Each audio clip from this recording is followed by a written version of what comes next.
Hey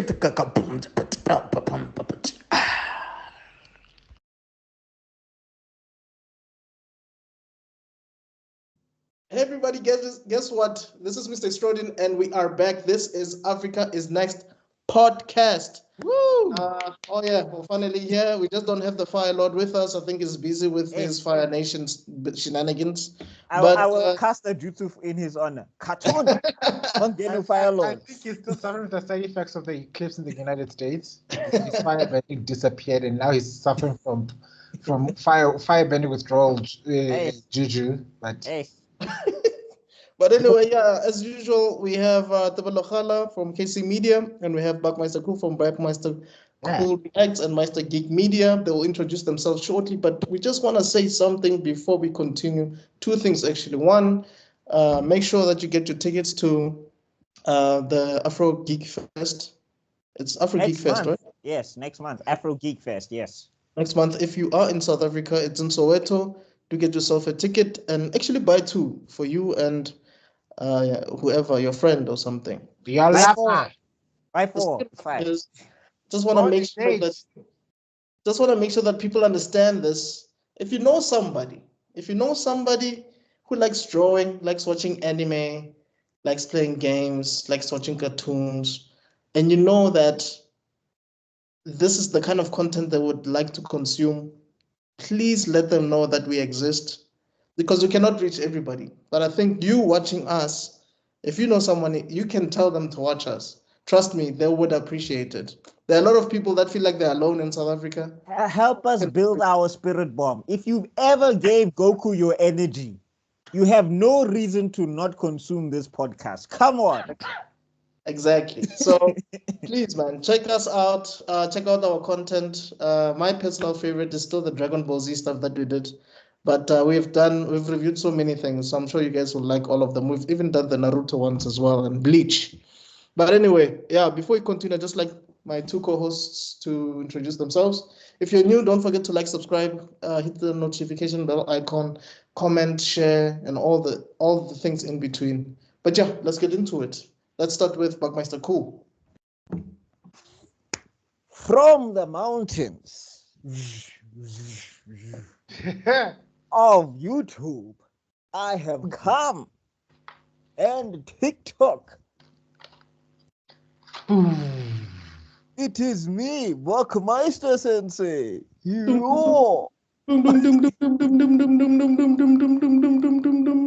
What is up, everybody? It's your boy Buckmeister, twice the nice that you are used to, Shell Blampson. You can check me out on Buckmeister Cool and Meister Geek Reacts. Those are my two YouTube channels. Meister Geek Reacts is going to... Now you have Meister Geek Reacts. Whoa. Meister Geek Media. Meister Geek Media has game shows like Geek Heresy. I do some indie comic reviews and all of that stuff. And I do a lot of content for Comic-Con and all of that stuff where you get to check me hosting things or interviewing people from time to time. All of that good stuff. These guys have been on Geek Heresy. Please go check it out. It's a lot of fun. We're about to play it live again. And we should also play it again this year, gents. I feel like we down for another round. We should do another round. And that all of that. Sounds pause. Wow. Wrong podcast, Chief. Wrong one. Anyway, moving on. Well, you said you're down for another round. I had to go into fear. I was like, I'm defending your street cred. I could have just kept quiet because I'm part of the problem. I was like, yay! And then when hashtag Buckmeister is sus starts trending on Twitter, they'll be using these clips, and I just came to rescue my buddy. It's like, okay. Thank you, Sensei. Yeah. Arigato, Tebelo Sensei. All right. Anyway. Moving on, then we got Buckmeister Cool Reacts. What's Buckmeister Cool Reacts? That's just a channel where I'm reacting to, pop culture stuff, or I have music on there as well, and all of that stuff. If you want to go check that out, I did release a comic book styled EP on there a while ago. It's still up if people want to listen to that. That was a lot of fun to make. Oh, yeah, I saw that. The Kong versus Godzilla, right? No. That was that's just a video that I made. I'm talking about the EP. It's called The Heroic Episode. if you like comic book stuff, if you're into like stuff like MF Doom, I basically did a lot of skits. Some of the skits you might see that are familiar and all of that stuff. So yeah, you can go check that out because there's music on there as well. I forget to tell people about my music because I kind of stopped doing music for a while. Anyway, let me not give you my life story. Recast the Chala campaign across all my social medias and everything. You can check me out, Buckmeister Cool on TikTok, Buckmeister Cool on Twitter, and all of that good stuff. Yeah, let's talk some Bakuman. Just before he Tebelo gets in. Right. Sorry. I totally forgot. Black Panther versus Kang issues 1 to 3 are out on Webtoons now. Please go check it out. And if you're interested in seeing an animation of this, please go drop me a follow on Ko-fi, Meister Geek Media on Ko-fi. You can put $1 in there, some 10 rands, whatever you can to help me get this animation out there. Okay, now I'm done. My bad. No, it's all good. And then we have Tebelo Khala. Greetings, ladies and gentlemen. I'm the resident sick boy, patient 0 today, so I'll be mellow, more mellow than usual. So, disclaimer. But Tebelo Khala of KC Media. We have 2, maybe 3 we've got 3 shows offerings there in the channel. One would be the Netgasm podcast, where we talk about basically the same thing, but just way more depraved.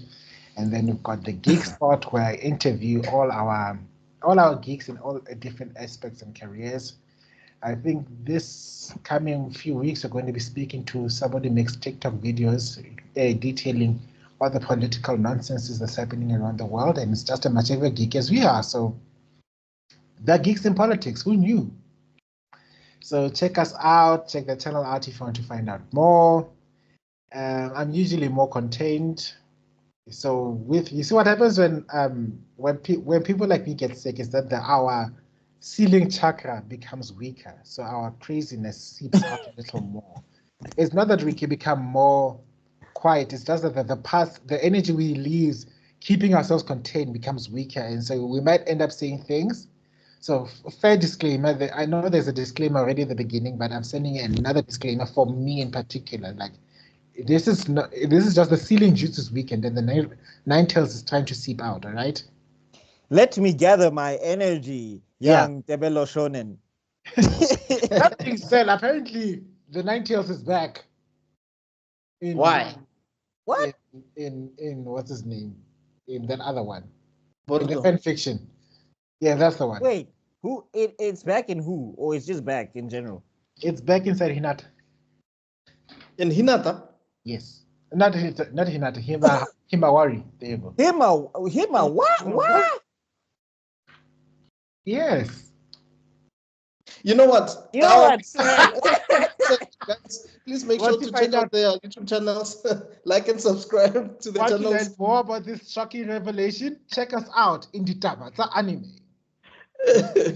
Yes, and if you want to check out some, that's some detail I don't want to know. I see that I'm fine. If you want to check out some film stuff that we do, Rob and I do, just go to playlist on this YouTube channel. Check out African Frame, and if you're watching from Facebook, I'm sure you will see the thumbnails. They will see the ones that are movie related. Just check out the stuff there. Also, you can check out the Ultimate series, where we basically just combined all our reviews on a particular topic. So if you just want to watch that on one viewing, on one sitting, you can check that out instead of like your poor computer, all of that processing power. My lord. Yeah, my computer's not. I'm convinced that Internet Extraordin's computer is actually cerebral. Just that as soon as the camera goes off, it's like upload. So it's not even cerebral. And then he plays the X-Men theme song in the background. Not even that, the movie soundtrack. Okay. This is Java's 2.0. Tangent. Kai. Okay. Anyway, so yeah, today we're going to be talking about Bakuman. Bakuman, basically, for those who do not know, it was a manga that was created by Tsukumi Oba and Takashi Obata, the two guys that have made Death Note and made it popular. One of them is an artist, which is Takeshi Obata, and then the other one is Tsukumi Oba, who is the writer. They also did something after this called Platinum End or Platina End. It's not as popular as these two, but yeah, Bakuman.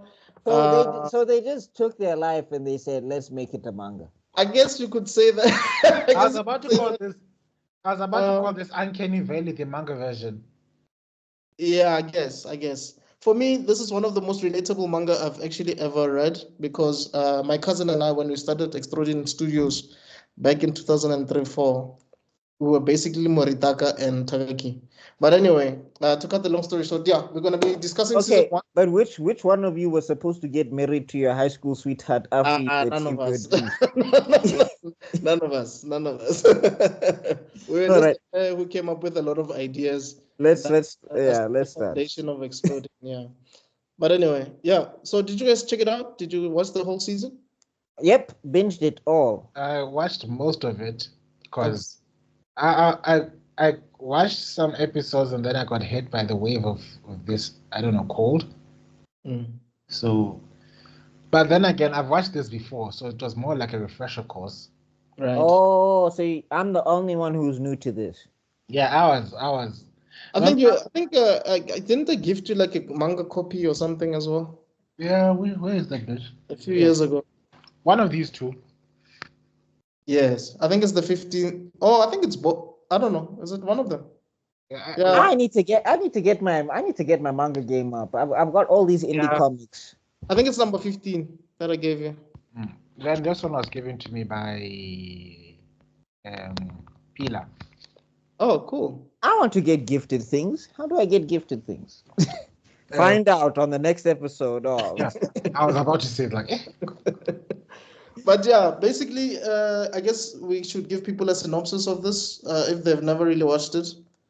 All right, so basically, this is like the story of like two kids who want to do manga and about like how tricky it is in the manga industry, basically, to make something that gets serialized and, you know, turns into an anime and keeps, you know, the manga creatives. Like, they say that a mangaka is a person who can make money and a living off of their manga alone. Like, if you have to work another job and you're doing manga, according to them, you're not a mangaka. If you're not paying your bills off of the stuff that you're drawing, illustrating, and writing, you're not a mangaka. Yeah. That's basically what they're saying. Like, so this is about and in the show, they'll keep saying Shonen Jack. So I Googled this. Shonen Jack is used because there's a legal thing going on where you can't advertise like your certain companies or a certain way or whatever. So they have to they can't use it in certain advertisements on certain productions and all of that stuff and certain like new studios or whatever.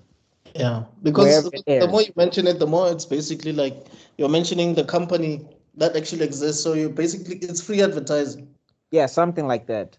Yeah. So that's why they have to switch it to like I think Shueisha is like code for Shueisha. Shueisha, yeah. And then like Shonen Jack is code for Shonen Jump.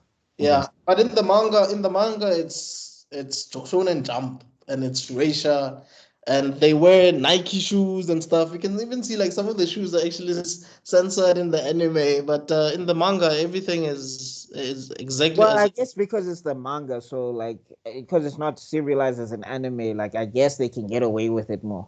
Yeah, and it's published by Shonen Jump, so it makes sense. Even some of the products in the manga, like some of the existing real life existing manga, is mentioned in the manga and in the anime, like the Naruto, Bleach, Dragon, stuff like that. Yeah, but yeah, I mean, I did see one manga where they literally took Goku and did the Kamehameha pose and they put it behind the main character, and I guess nobody sued. So I guess manga you can get away with it.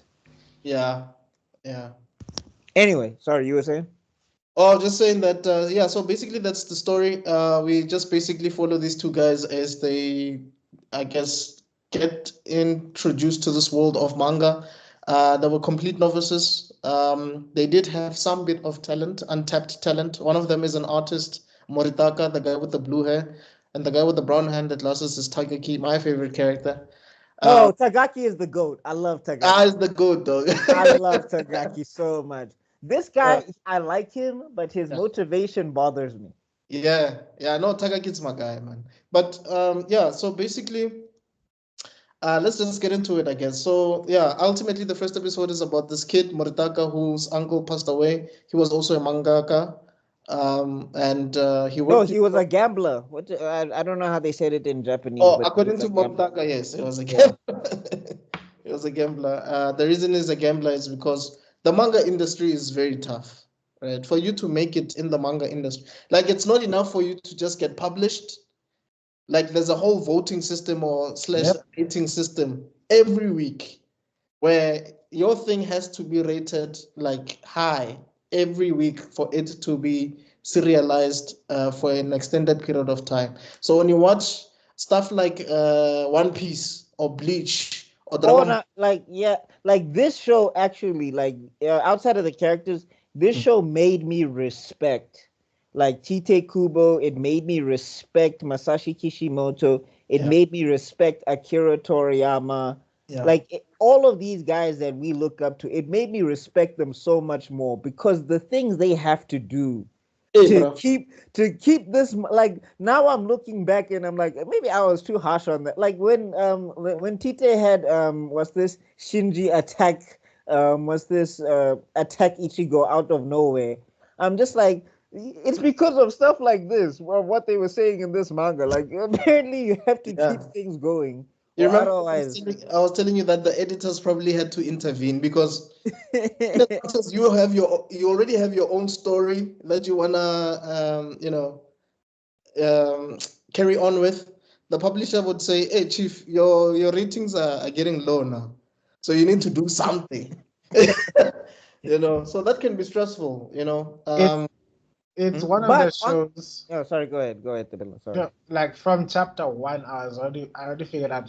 Because everybody would look at our artwork and say, "You should go to Japan. You'd make it big." And I'm thinking, absolutely not. Yeah. And then when I looked at this Bakuman, then I realized why my instincts are saying, "I'd sooner drop off a cliff. I'd rather push the industry." Yeah. Because that pressure, I would have been a corpse 5 times over. And what makes it worse, nah, is let's say you do get serialized. What makes it worse is now you have assistants because you have to like work on a weekly basis. So these assistants would help you with inking or maybe with like backgrounds. So now you have other people's lives in your hands. Like if this thing is not successful, these guys have to Are go and jobless. find work elsewhere. I mean, like for me, right?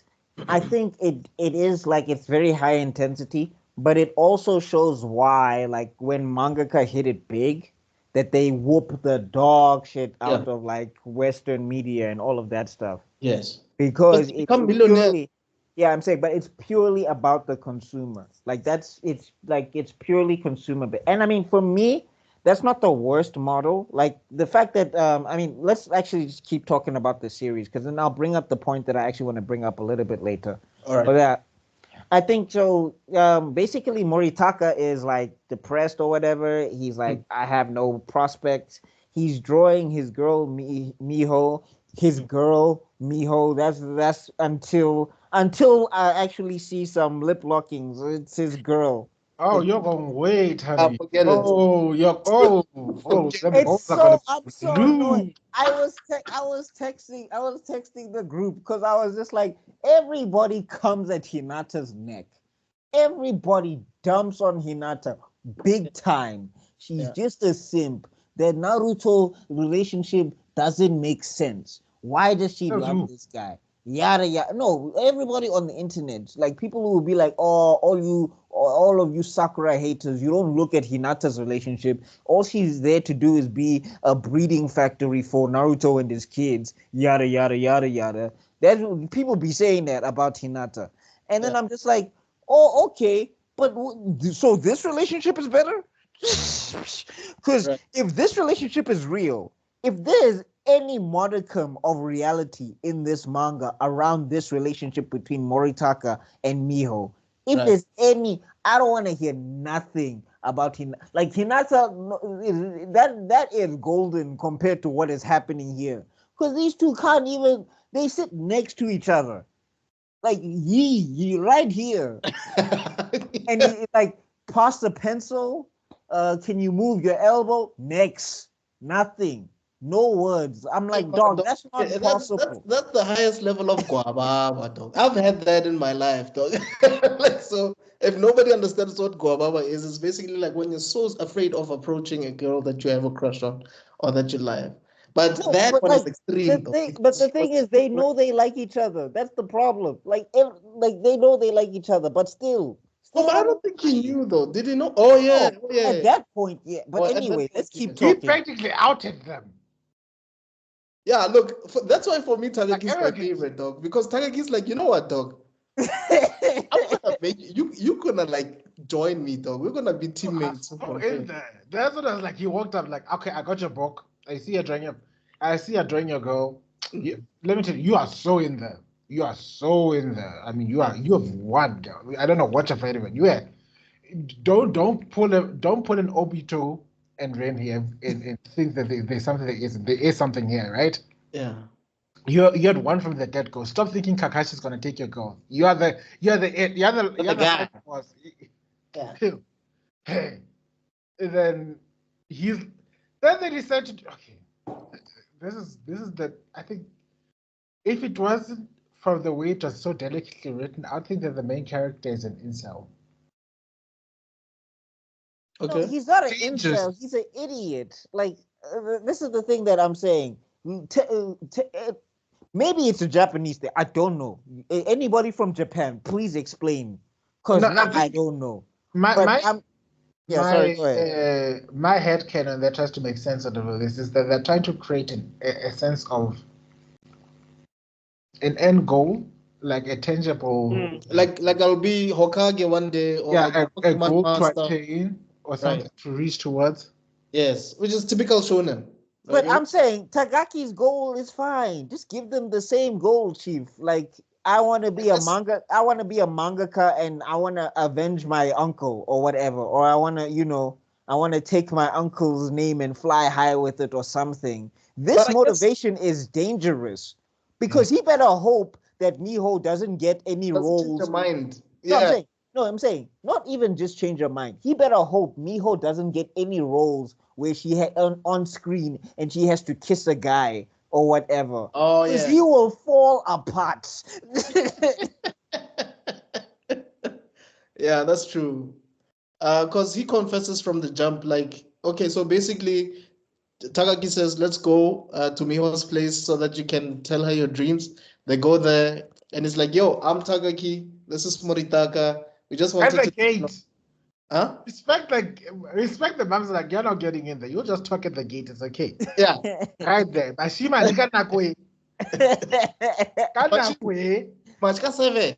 is there sunlight out there? No, then later. And I'm just like, how safe is Japan that niggas I was thinking that all the time. It's like, South Africa, never. Not 5 times over. Anyway, yeah, so basically, they tell her their dreams that, okay, look, we're going to make a manga. We hope it's going to hit by the time we're 18 or something. And that 18 thing is Moritaka's nonsense, because basically they just say we're going to make a manga, and then she's like, oh, I'm going to be a voice actor, and then I can voice act in your manga, and then we'll be together forever. And I was like, what? Yeah, he's like if our manga turns into an anime, right, and you become the voice actress, will you marry me or something like that? Wow. And she says yes, bro. Without thinking. Yeah. I'd have been like, I'm so sorry. It's like, where's the moms at this point? I'd have been like, excuse me. Yeah. Because even Tagaki was like, whoa. I'd snatch the phone. Ask, Helen. Dog, even Tagaki was surprised because he didn't. That's not what he came there for. He came there just to tell her that they're doing manga.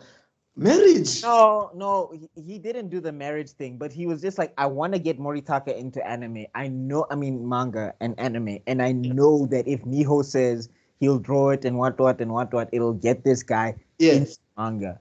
The marriage thing, I don't know where it came from. But even for me, I'm looking at Tagaki and I'm like, Chief, are you sure? Because you better hope this guy maintains his motivation forever. Because if anything changes, if he loses interest in Miho, it's over though.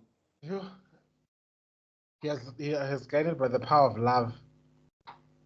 By the power of 15-year-old horniness and stupidity. Yes, the power of testosterone and hormones. Yeah, no, and I'm saying it's so, and I'm saying like to me, it's just like I don't. And then the whole thingy, like we can. I don't know if you want to go episode by episode because we're going to be here forever. But I think we can just kind of go through this whole season, right? Yeah, we can go through the whole season. It's fine. Yeah. So basically, then we get to a point with their relationship, right?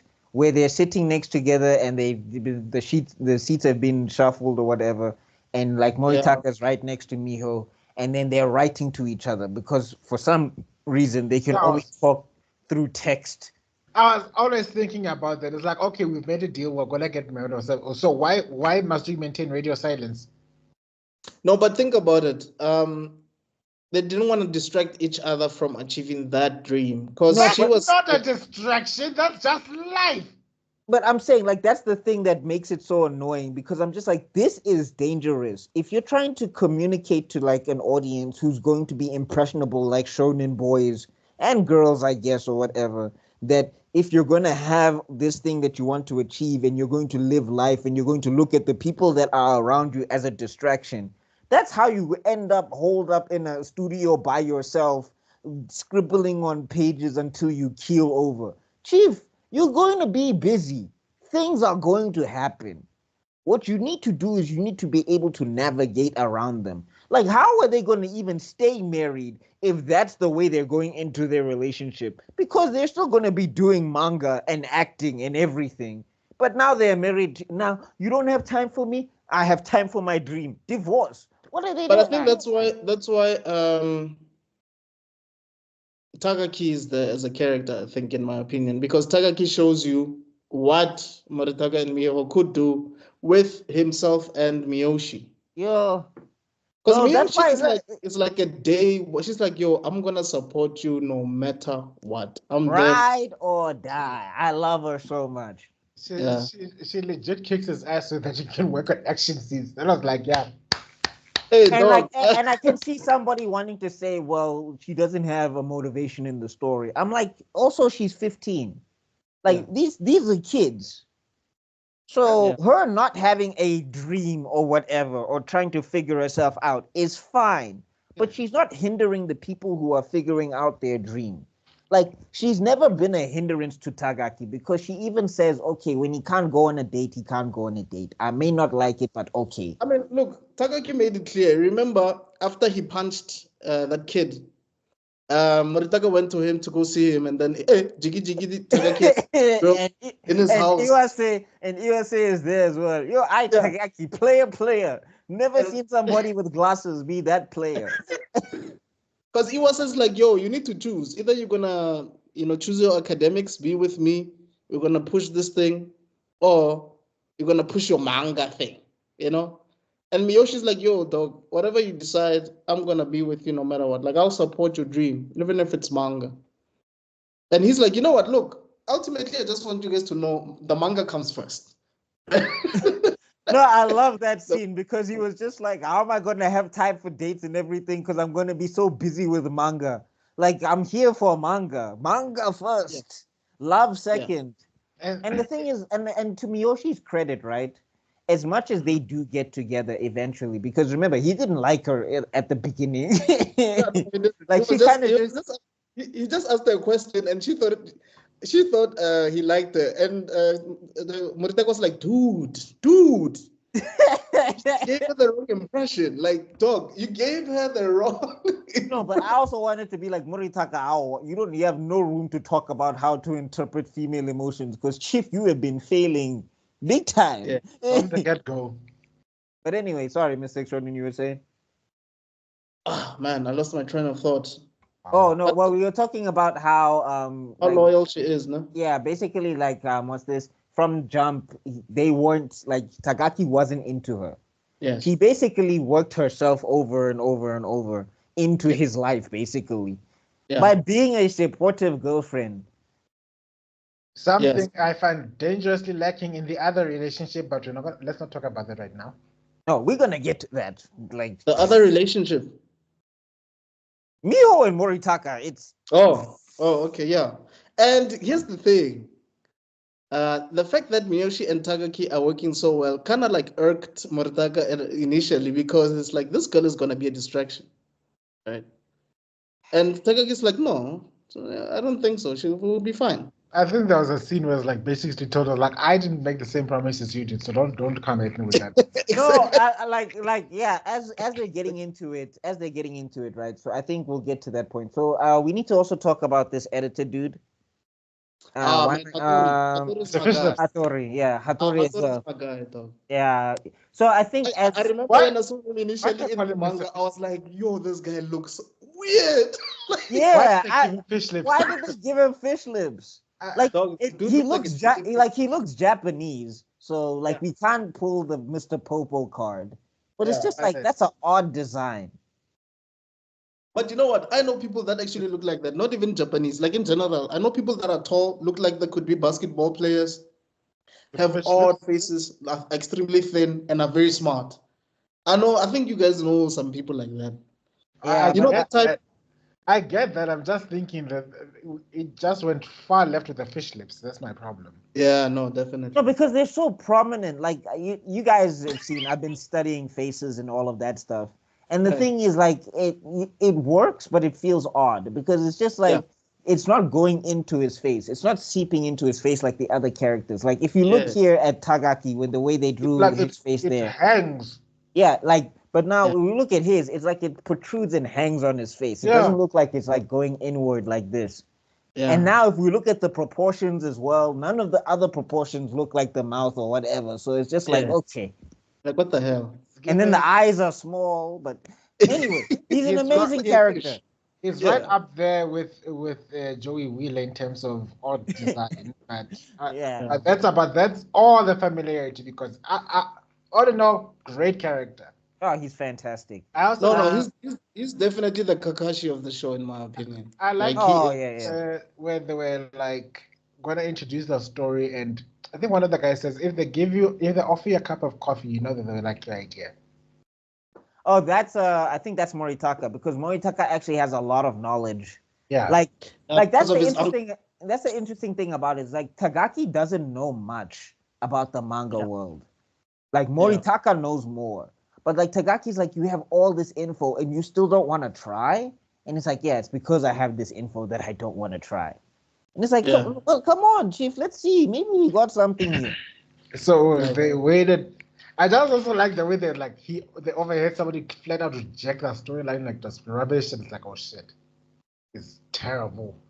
Well, we've all had that feeling where the people are gonna judge our work or judge something we've created, and you just hear a moment before somebody gets shut down hard, and then next, like fuck. And I also like that Hattori at this point, he was not like a big deal. He was just like an editor that just needed to get like a hit himself, And I like the fact that he saw from the jump that you guys are different, man. Your material is a bit. It's not like your typical shonen, your battle manga or whatever. There's a lot of it's a bit deep. Remember the first thing that they submitted, and they worked very hard, and it was like, okay, your outlines are too thick. You're narrating too much, so it doesn't even feel like it's a manga. It feels like it's a novel or something. After all that work, dog, I was like, yo.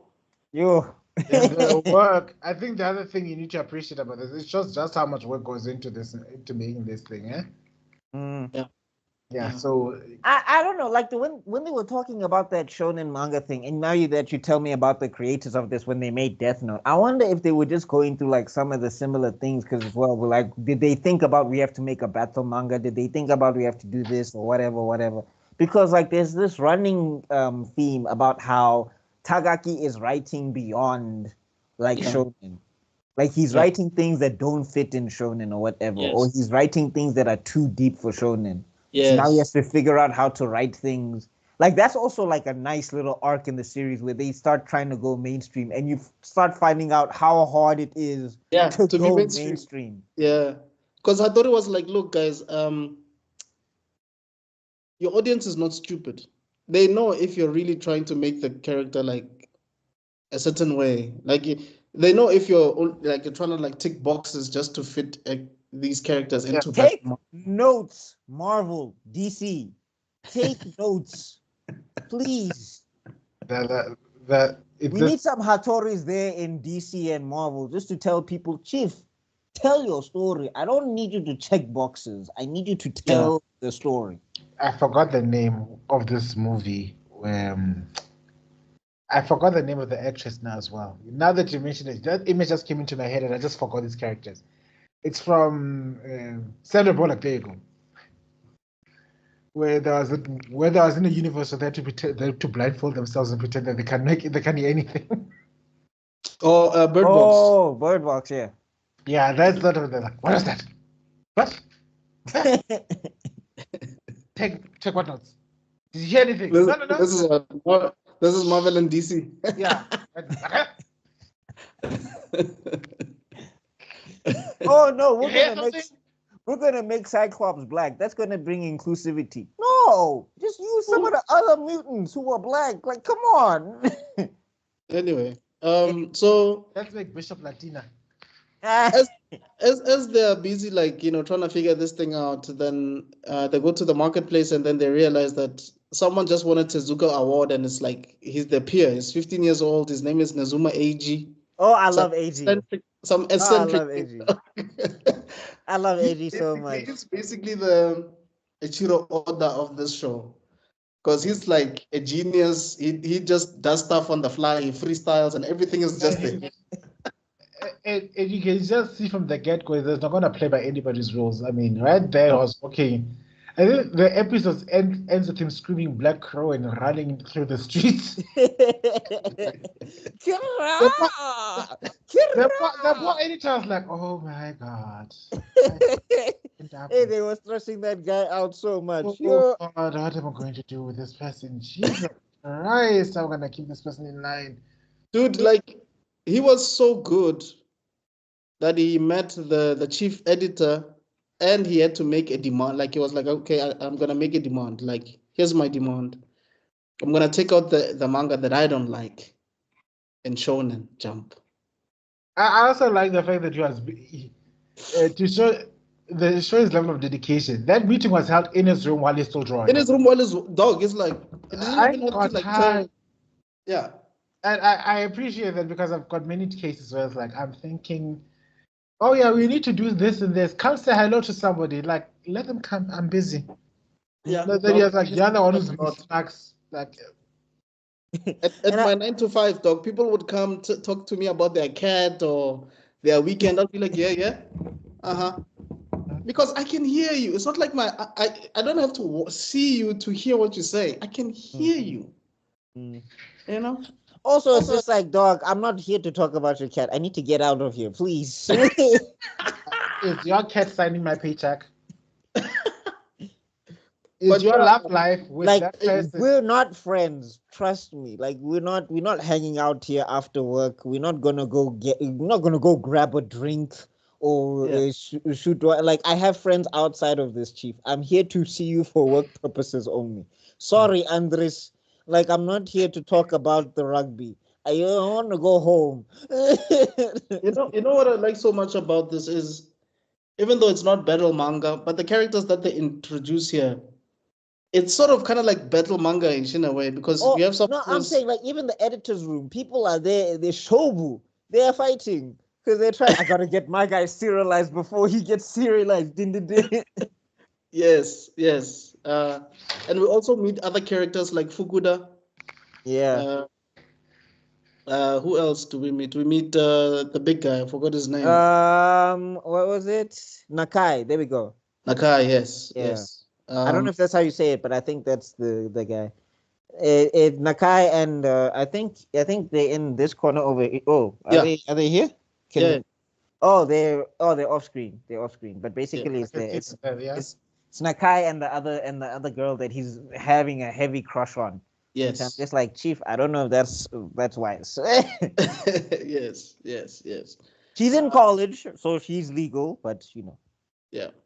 But also, like, I think the idea they came up with, money and intelligence, was a good idea. I mean, it's interesting as a concept.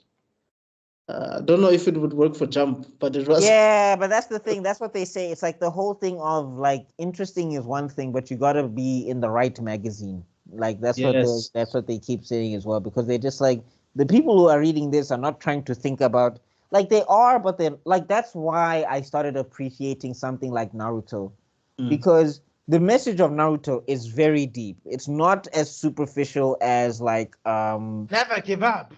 yeah, it's not as superficial as like I would say Dragon Ball Z is superficial. Yes, like I mean, there's deep characters in there, but like the overall philosophy is not that is not that deep. Did you have to say that out loud moments after we lost our hero to Toriyama? I love Toriyama. I think even Akira Toriyama would agree. Like the thing about Toriyama is Toriyama. If you read some of his stuff, you realize like he was not as deeply like attached. He had Krillin fought to win a fight. I'm pretty sure that people can accept what I'm saying. I've said it before and I'll say it again. Literally, the character names are literally named after woodwind instruments, alcohol, and vegetables and vegetables. So, and clothes. Relax. Yeah. So where does Biras come from? What does Champa mean? Come on. Exactly. And I'm saying also at the end of the day, like this show illustrates, you don't have to be deep. You don't like Bakuman tells you it's about the audience. And say what you want about Dragon Ball Super or whatever. I don't like it. I never will. But the audience that liked it ate that up. Akira knew how to speak to who he was speaking to. It was 100%. The same with Dragon Ball Z. It was the same with Dragon Ball. That's why that series went on as long as it did. Because if you look at the stuff they went through here in Bakuman, to keep that up and keep that going is insanity. Yes. Like that's why I think at some point he was just like, I don't care about these other characters, Goku and Vegeta Shona, because they keep bringing in viewers. So that's who I'm drawing. I'm paying off my car because of Vegeta and Goku, not because of Piccolo. And I think that's one of the biggest highlights you need to diversify from things that are like ultimately novels to things that are actually like manga. Like you mentioned today, like manga is audience focus. So if the audience, that's why they even have tours about your favorite characters and stuff like that you submit votes and stuff, because it tells the creators which characters they should keep focusing on to keep your interest in the manga, because it's all about you retaining your attention. It's not necessarily about the. Oh, sorry. Please continue. Sorry. I was saying it's not necessarily about the depth of the story, of how compelling it is, or how thought-provoking it is. Sure, we may get hints and flavor text and stuff like that, but ultimately it's about retaining the audience. Right. Things like even graphic novels. A graphic novel is a complete story. We don't care what you think about certain characters. So I'm gonna kill off your main character.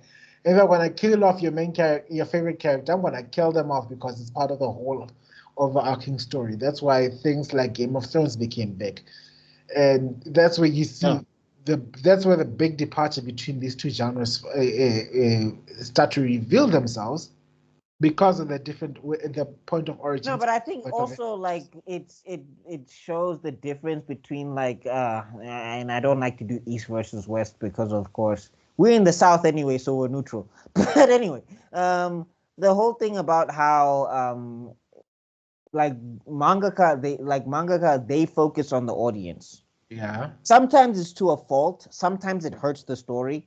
Because I mean I don't know how Sakura made it past those voting polls. I don't know why Masashi kept if he was not going to do anything that crazy or significant with her. I don't know how she kept showing up and everything, because Sakura, because Hinata was beating her in popularity every time they had a poll. Like people liked Hinata more. Yeah. So you're thinking that you would get more screen time or whatever. But anyway. But I'm saying like Yeah, it's that whole thing of being focused on the audience. There is a balance. Like as much as I'm a creator who's creating for the audience, I need to also like what I'm making. If I'm not excited to write the story, there's no point. But if they're not excited to read the story, there's no point. So there needs to be some sort of happy medium. But like with the mangaka here, especially with like what Bakuman is telling us, mangaka focus on the audience. They want the audience to stay there and be there until this thing is serialized and finished and all of that stuff. I think that's why even sometimes some mangaka like bow out early. Like the lady who was doing Demon Slayer, she ended at like chapter 205, and a lot of us were like, "What?" But it's like maybe things got canceled, or maybe like the audience was putting things and pressure on her and making her do something that she didn't want to do. So she was just like, "You know what? Let me just end it." Yes. Yeah. So like, yeah. So I mean, like, you know, like there's a lot of things that like it really makes me look at Masashi and be like, dog, what you did with Naruto, like I'll forgive you for Zetsu. It's fine. I'll forgive Yeah, you. I genuinely think that he wrote himself in a corner with Madara because he honestly admitted that he does not know how to defeat him. You know. No, but But I'm saying also, like the thing is he's got these editors at his back, like Chief, we need story. Now Yeah. he's like, Black Zetsu. And I think that's why even if you notice, someone actually made a video about this on YouTube that even his art started dwindling a bit, like because like um you can tell some of the backgrounds it was not him anymore. It was definitely like the assistants, you know, when they were fighting like the Great Ninja War. You can tell like they had to do it somewhere way far from like the cities or rather the village, because when you see the paint arc, the level of detail in the backgrounds the was village, if you yeah look at the village before he tenses the whole thing, you yes see a panoramic view of the map of that village. It's like so gorgeous. yes, and And, then but by the time the fourth Ninja War, you can tell that this guy he's just tired, man. and Nako, he had He five took a assistants. hiatus at a point, I think, when he And became a dad. never mind the fact that he had five assistants working with him, working under him at that point in time. Usually, when something's serialized and you've got a weekly production, you get about at most two. And the bigger, the more notoriety it becomes, the more you can add demands to think. I can't keep up the pace. Yeah. And so they're like, okay, how about more assistants? And that's what I think that's what I find might hurt the industry, or rather, from what I'm observing, is hurting the industry. Is that how do you have time to think about the story when you're Hey, too dude. busy You producing don't. the story? You know what I You mean? don't. Like that's why Neji had to die. Like I'm looking at it, like somebody from the cast had to bite it in the war so that Obito could get his speech. And like the one who was most suited to it was Neji. But the way he had to kill Neji, it had to be fast. He couldn't think Yeah. about how Neji should probably like if somebody was there to just tell him, "Whoa, pause! Don't make Neji jump in front of Hinata. In fact, don't make Hinata jump in front of Naruto. Maybe just have Neji get stabbed by the Jubi. Just let him get stabbed by the Jubi. Let him say he's fighting things, he's running out of chakra, he's getting overwhelmed, he gets stabbed. That has the same effect. You don't have to try and put the bird imagery in there. We get it. Like Neji just didn't survive. It's fine. Like don't do this imagery because now that's the thing that kind of makes Neji's death kind of suck. Is because now there's a lot of imagery around it. I didn't like I'm saying you shouldn't. Maybe there's another character you could have picked. I don't know who. Maybe Kiba. Maybe I don't know. Yeah, But but like people wouldn't have cared enough about Kiba. I mean, he could have picked Rock Lee, but it's just like you already. Right. I think the other character he was working on killing off was Shikamaru, but then everybody was like Hey, don't you dare. we're preparing to mount ships. It's like, oh, okay, 1945 didn't teach you enough. Whoa. Yeah. Oh. Whoa. We apologize to all the views expressed here. Do not represent the channel. Okay? Please. We don't want a pen. I want you guys. My Ceiling jutsu. Yeah, I need to. Yeah, where's that? Tetragram sealed. Anyway, Yeah. I'm saying getting back to it, like, but I'm saying like I get why Masashi. It's the same reasoning for Jiraiya. I get why it had to happen. I just think the build up with Jiraiya, he had more time and he was more invested in the story when he did the Jiraiya death. Yeah. But like, if you have these guys who are like, because remember, the thing is with the mangaka, you're not like a comic book character, like a comic book artist or a comic book writer, because this is like the advantage comic book writers have.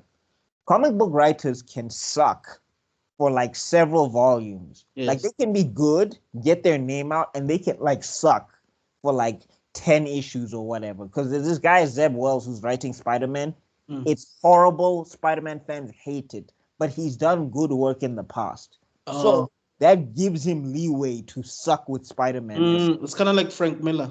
Right? Yeah. Like how Frank Miller was awesome with Batman, and then he just and Daredevil. Because like All-Star Batman, you're just like, how did this guy write Dark Knight Returns? I don't like All-Star Batman basically had Batman and Black Canary having sex by a corpse, and you're just like, Mark, why? Why would Batman and Black Canary do anything sexual together in the first place? I don't know. And Black Canary is inspired by Batman to the point where she gets a Batman mask in there, and she doesn't even have her scream powers. She just rides around on a motorcycle and says, I'm a vigilante now. And then, like, Green Lantern goes to Batman's house, and Batman paints everything in yellow because it's... I remember that, yeah. And then he says, I'm the goddamn Batman on the road while he's driving people off of the road. And you're just like, Frank. No, that's the guy who made Captain America say Hail Hitler. And I forgot. Hail Hydra. Guys, I'm sorry, my mind is everywhere. Why did Hitler come into my head? I forgot the writer. But apparently that was, I think it was retconned eventually, that thing. Yeah. No, you know how they retconned it to show that it was a retcon? The good Captain America got thrown up from the mouth of the evil Captain America, and then they battle each other. Something like that. No. I think that's how it got retconned, and then people were like, no. They Martian boot Captain America? Yeah, I think so. No. But anyway, this is what I'm saying, is that like comic book writers, even if we look at something like Invincible as well, like if we compare how Invincible is getting animated to how animation studios work in Japan, like they're on constant like knife edge. Like in Japan, if you fall off, you fall off. Yeah. Like this is what happened with Masashi, is that he tried to go through his regular guys or whatever to push Samurai 8. And Samurai 8 just didn't hit. It didn't hit, but the art was amazing though. But no, but I'm saying for some reason it didn't hit. And I was like, if I'm Masashi Kishimoto, I'm just going to YouTube. Yeah. I'm not going to Shueisha and Shonen Jack and doing all of that stuff. I'm just going to YouTube. Yeah. Because that art style, dog, the level of detail in that thing, you can tell he was passionate about it. That's what I'm saying. Is like, I wouldn't, like, for me personally, Bakuman just reinforces why I would never want to go through a studio. Studio's got to come to me. I'm not doing this where I have to play by these rules all the time. Yeah, because look, at the end of the day, it's a business. Whether we want to accept it or not, it's a business. So they want to sell. They want to sell your product. Even if it means that you have to now compromise with whatever ideas that they have. They want to sell a product, so they want to make a product that's most quote-unquote appealing to the market. And listen, which may come at compromising the story as a whole. And they'll always use that excuse. I like the idea that in the end of the day, it's a business. And I always said a business must cater to the needs of the people. And then, but also a business needs to be clear on what it's selling. The problem lies in when a business is trying to sell a product for a product's sake, so it stops. And we are in a danger, especially now in this day and age, especially in the age of Disney, we are in a dangerous point where you're pushing a product instead of telling a story, because stories aren't products. That's the problem. No matter how hard you try and make it into a product, it's not. A story has to have a beginning, a middle, and an end, and that end needs to be. And what authors like Tolkien always would say and stuff like that is that the story continues within you. How the characters impacted you, how the characters behave in the fictional universe, impacts how you behave in this one. And that's the biggest dividing line between a story, because a product, it can't end. when you don't have a product anymore, we've got no business. Yes. And that's But I'm saying, like, I think the thing is, like, with Shonen Jack, they, like, the reason why, or Shonen Jump, let me say, the reason why I think the model is, like, it needs a bit of tweaking. Like, I think there's great things about this model. I think there's fantastic things. Like, the fact that you can meet with your editor is insane. The fact that you can go take thumbnails somewhere and show somebody, and somebody can look at your thumb, they call them names. That threw me off as I was watching it because it was just like name, and I was like, "What's a name?" And he talked about the name of the manga. No, And I had to go to the wiki. Initially, I thought it was Name because I was like, "There's no way this is a name." Yeah, and it just kept saying name in the anime, and I'm like, "Why is it a name?" Okay, anyway. And then I went and I went and I looked and I was like, "Oh, okay, thumbnails." But I'm saying like the fact that you can take thumbnails in a script to somebody, like that's invaluable. To go to somebody with some thumbnails and be like, yes, this is the thumbnail layout that you should use. The panel layout is good. Draw this way. Because so many artists have wasted time doing thumbnails and then going to do the story, and then the paneling doesn't work out. Or the character and the story flow is not working out. It's not making sense. It doesn't read well. It also lends the value of this annoying word called storyboards. Yeah. They don't doing that, and then the stuff. Then after, like once you're done with the whole chapter, you realize, oh no, this page should have been in page 8. So this should have been page 8, not page 4, because now the flow is all wrong.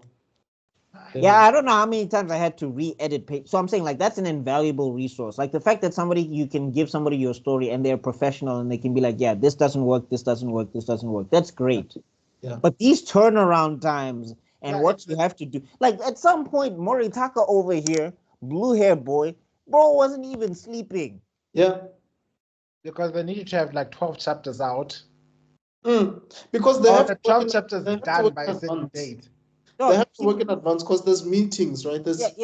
I'm saying he looked like he fought Cell in the Cell tournament or something. Like Gohan was even looking at him like, Chief, are you okay? Here's a sensu bean. Yeah, and you know what? What's heartbreaking is that you find somebody working his ass off like that, and then as a person who doesn't understand the industry or who doesn't have the skill set to help, you feel helpless, and that's. I remember there's a scene where this guy was looking at his but it's like this guy's gonna work himself to death. Yeah, and but I don't know what to do. I like that him and Miyoshi, his girlfriend, they tried to work to help him as much as they can, whether it was like doing screen tones or like inking. And I mean, they did some whiteout stuff as well. Yeah. She would bring tea. She would clean the studio. Like you realize that everybody was important. It's kind of like how when you look at it in hindsight, you realize how important Bulma was to the Z fighters. Yes, she was not a fighter, but the fact that they had the Dragon Radar, the fact that they could have like clothes whenever Capsule Corp is so invaluable to that universe. You have no idea. Yes. And it's all thanks to Bulma. You have no idea just how many people should have been dead 3 times over. Were not for this woman using her brains over her brawn. Yeah. And that's the thing you see here, you're right. And how also she could have easily destroyed an android that the Saiyans couldn't defeat. You know what I'm saying? So things like that, you realize that like Miyoshi for me is like so crucial in this story. No, like she's like, as you said, like how you mentioned Bulma, like she's kind of sort of like the emotional, not the intelligent side, but she's like the emotional Bulma of the group. Yeah, like she's the one where she's just like, this doesn't make sense why you're not talking to each other. Yes. Okay, the studio needs to be clean. All right, you need to learn to celebrate when good things happen. Yeah. Like you need to learn to relax. Like, okay, that's I'm saying, like, the thing I like about Tagaki is my favorite is because he's handling this how creatives should handle this. Yes. Like if anybody ever watches Bakuman and you're trying to get an idea of how to handle being a mangaka, Tagaki to me is more of the model because he can have a life and keep his head on straight. Yeah. Like he can say, I'm having writer's block. I'm not doing anything here. Let me go hang out with my girlfriend. Yeah. She can be available and whatever. And then he's able to find, like, it's a big thing because he stumbles onto mystery. Yes. Hanging out with his girlfriend, helping her write her small stories or whatever. And like that to me was just like, I've had so many moments of that where it's just like I'm not winning here on the page. I don't know where I'm going with this story. I don't know how I'm going to connect. Let me go walk outside. Yes. Or let me go play PlayStation or something. Like I need to reset my brain here because I'm stuck. Like there's no point. It's unnecessary for me to stare at this computer and try to write something or draw something when it's not coming out. Right. Right. I agree with you completely. It's not easy to find that balance, but at the same time, because the thing about Muritaka is he was not confident in his artwork. Which was crazy to me because I was just like, which also shout out to the guys developing this or the artists. Really? If there's one common denominator I've heard from every single person who's been drawing comics their entire life is that they have a huge, they have a huge blind spot when it comes to their work. I don't know. I've had a blind spot, but I'm more kind to myself than I used to be. Yeah. But like I did have a blind spot. I did have a bit of a blind spot, but I think for me, I've managed to separate my self-worth from my work. Yeah. And I think that's made it much more easier for me to progress. Because if something is bad, I can just move on. I can just be like, okay, this is great. If something's good, I can enjoy it for that moment in time and then I can move on as well. So for me, it's not that I'm less critical of my work. It's just I'm less, it doesn't hurt me as much. It's not painful. Yeah. I'm off that. I used to be just doubtful of my work from the get-go. And I was there as well. Yeah. Yeah, sorry, but I think somebody showed me a comic that looked utterly disgusting. And it's published, Baba. It's published. It was like it was published. It was out in the market, and I could think even I could draw better than this. And then when you looked at the person who was making it, he was so proud of his work, and he was like, "I don't give an F. This is my work." And I was thinking, how dare I? How dare I doubt my work? Mutant Ninja Turtles. You remember the first issue when it came out? How the turtles look like? Also, there's a X-Men cover that came out a few months ago, and it got backlash for days, bruh. Yeah, I mean, you want to see like somebody who had faith in their work. Rob Liefeld. That Captain America chest. Hey, dog. Yo, my gigantic boobs. He drew it and he signed it and everybody wrote it and he did not care. Bro, don't publish. I think Jim Lee called him and he said, "Dog, don't publish this." Rob is like, "I'm publishing this thing, chief." Watch me. And like when you look at it, right, and now that I'm learning more about anatomy, I know exactly why it looks off kilter. Because basically you're not supposed to see the other chest. Yeah, you're not supposed to see the other side of the chest, yes. Like if it's a profile, you're supposed to only see the one chest. But like Rob Liefeld was like, they've got to see the Star-Spangled Banner on his chest. But here's the thing, Rob Liefeld didn't, like, he was not doing referencing or anything. He was just drawing off. That's why they call him like no feet, no hands Liefeld, because like sometimes he would avoid showing hands and feet.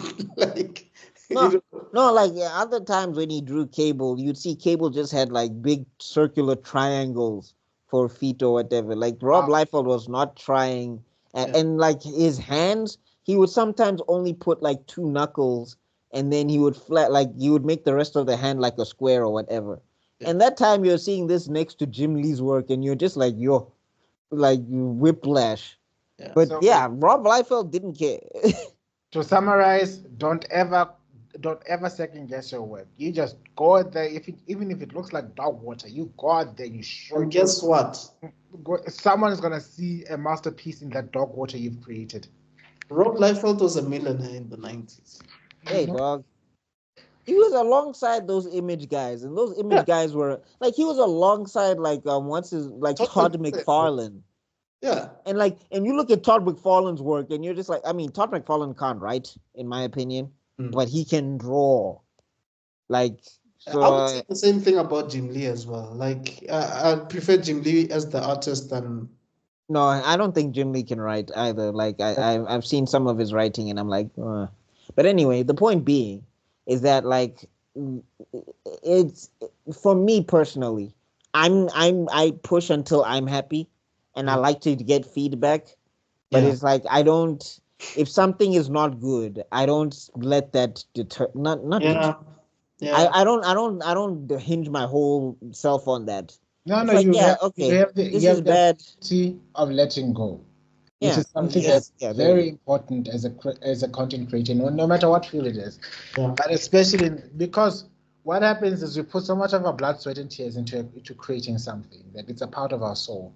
And then when people come and judge that, we feel like they're judging us. And it's not the case. They're looking at that. They may not identify with that. It's not you. It came through you, but it is not you.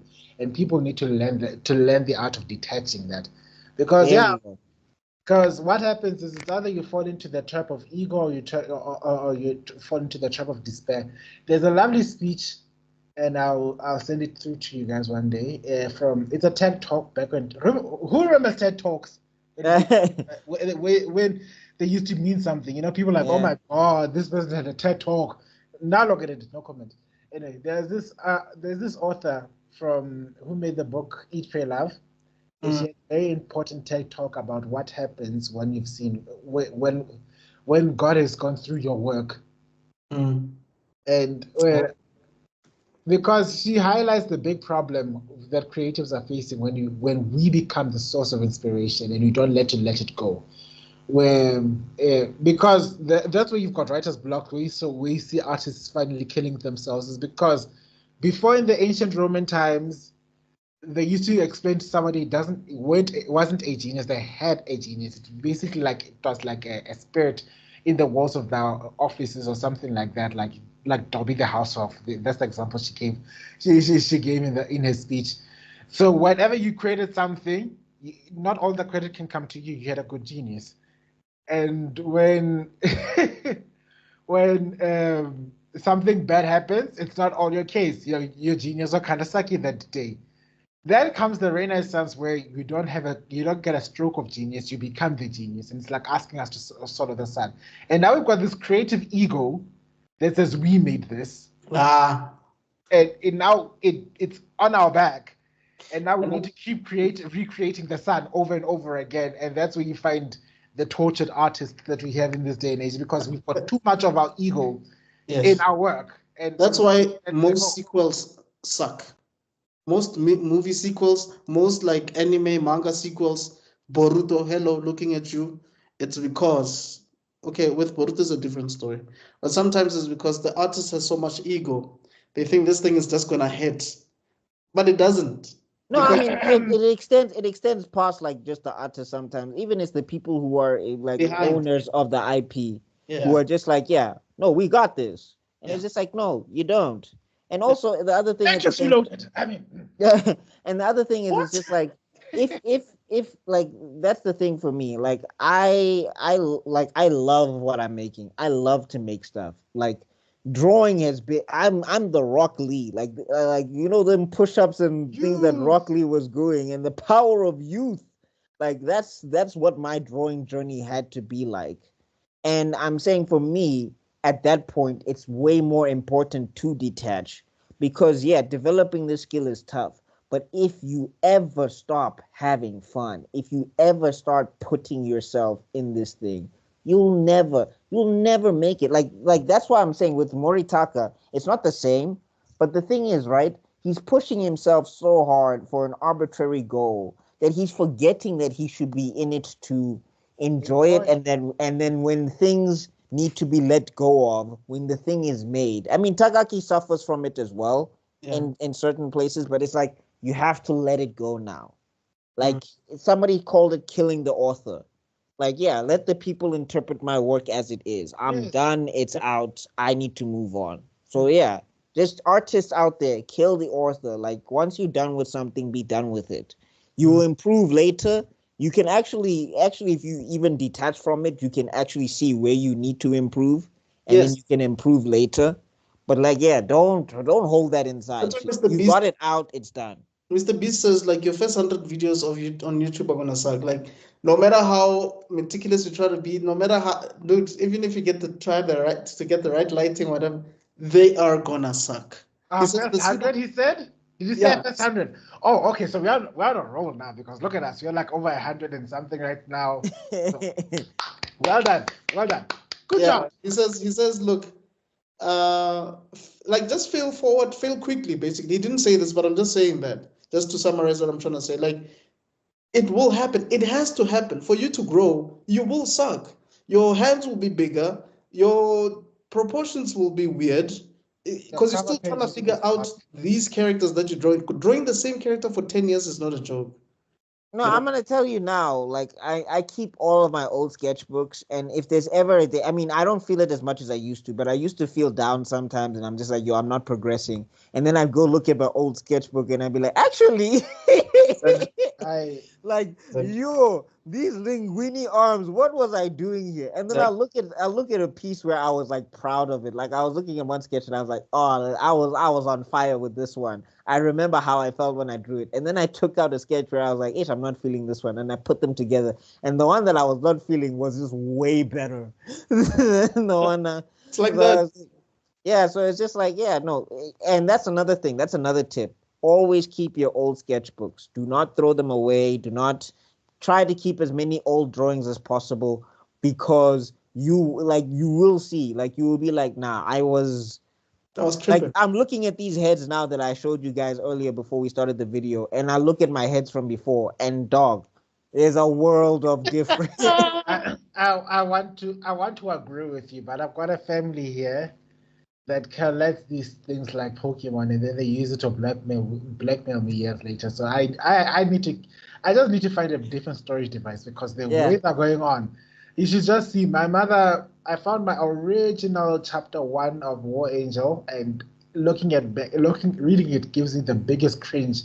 I feel my intestines cringing, like not just your face, you just feel it inside. Every organ in your body goes like. And you know what's so weird about all of this? Like, and then you just see my mom was like, "Give it here, I will keep it safe for you all time." And I'm like, "No, man." You know what's so weird about that? Like, once your stuff blows up, you know what people want more than anything? Is the first issue, Tom. Remember that Superman comic that came out, the very first? It cost $1 million something at a point. Mm-hmm. But anyway, going back to this, I like how the chief editor is like, look, there are two types of manga authors out there. There's the genius, right? Who like overthinks everything and tries, like, is very calculative. And that's the guy that just draws for fun, man, and it just hits every single time. So he was just telling them that you guys, Ashirogi Muto, you guys are the guys that are too technical. Wait, Ashirogi Muto, where does Tagaki fit in there? Okay, remember what are their surnames again? I've got that book here. Let me check. They've got a list. So it's Mashiro and Tagaki, right? Yeah. So Ashiro, it's like Mashiro. Yeah. Gi from Tagaki. Oh, Ashiro Gi, okay. And then Muto is... I think it's Miho. Is it Miho? Muto. I think it has something to do with Miho. So there's Akito Tagaki, Miho Azuki. Yes. Moritaka Mashiro. To Eiji Nizuma. No, just the first 3 that you mentioned. So it's the 3 of them, if I'm not mistaken. I think it's Miho, Mashiro, and Tagaki. Oh, so it's Ashiro. So I'm guessing the she is from Mashiro. I'm guessing the A is from Azuki. And then I guess the Gi is from Tagaki. So it's Ashiro Gi Muto. Yeah, so Ashirogi is like, Mashiro is like Ashiro. That's Mashiro. We just took out the M. No, but I'm saying the reason why it's A is because it was for Azuki. So I think, from what I remember, isn't it? I don't remember. But I think I think it's the 3 of them, if I'm not mistaken. Anyway, it's supposed to be the 3 of them. Anyway, moving on, right? So we get to see like Hattori, the way he's like advising them. And like you also get to see Hattori, and like I don't know if it's me getting older. I don't know. But I just think the part of Moritaka's like motivation to get serialized. Like you can see Hattori's just like, dog, you need to slow down. Yeah. Enjoy the moment. You're still 15. You still have half homework, Chief. Now you see what I always get. Well, what I find it's admirable but also dangerous. Having a single goal-oriented mind takes your mind away from enjoying the moment into just thinking about getting to the end goal. I was taught a long time ago by my let me just tell my psychologist once gave me a very important lesson. Is like driving from, I think I've mentioned this before. Driving from Pretoria to Cape Town, you can't do it with a single tank of petrol. Yeah. The important part about this journey is knowing when to stop and refill your gas tank, and that's what we need to cultivate: the ability to take a break, take stock of your life, find something to enjoy about your life at that point in time. You're not at your end goal, but you've come this far. Now let's stop at this gas station, sit there, look at the trees, Some snacks. get some snacks. I don't know. For me, I'm not goal orientated anymore. Not like that. Like personally, for me, I'm just like, as long as I'm, as long as I get to wake up in the morning, and like, and I'm good in the morning, and then I get to do stuff. I'm definitely the goal orientated type. Same here. I'm saying it's not that I'm not. It's not that I'm goalless. I have things where I want to do, but it's not the reason I do them. If you understand what I'm saying, it's just like, for example, with this drawing thing, right? I don't even know if I'm gonna stop. Like, I don't even know if there's ever gonna be something that I draw and I'm like, this is it, or I don't know if there's ever gonna be a video that I film and I'm like, this is it. I just feel like I'm gonna do this forever until I can't do it anymore. I get you. And what happens, happens. What doesn't happen, doesn't happen. But like, I'm not gonna stop. That's how I feel.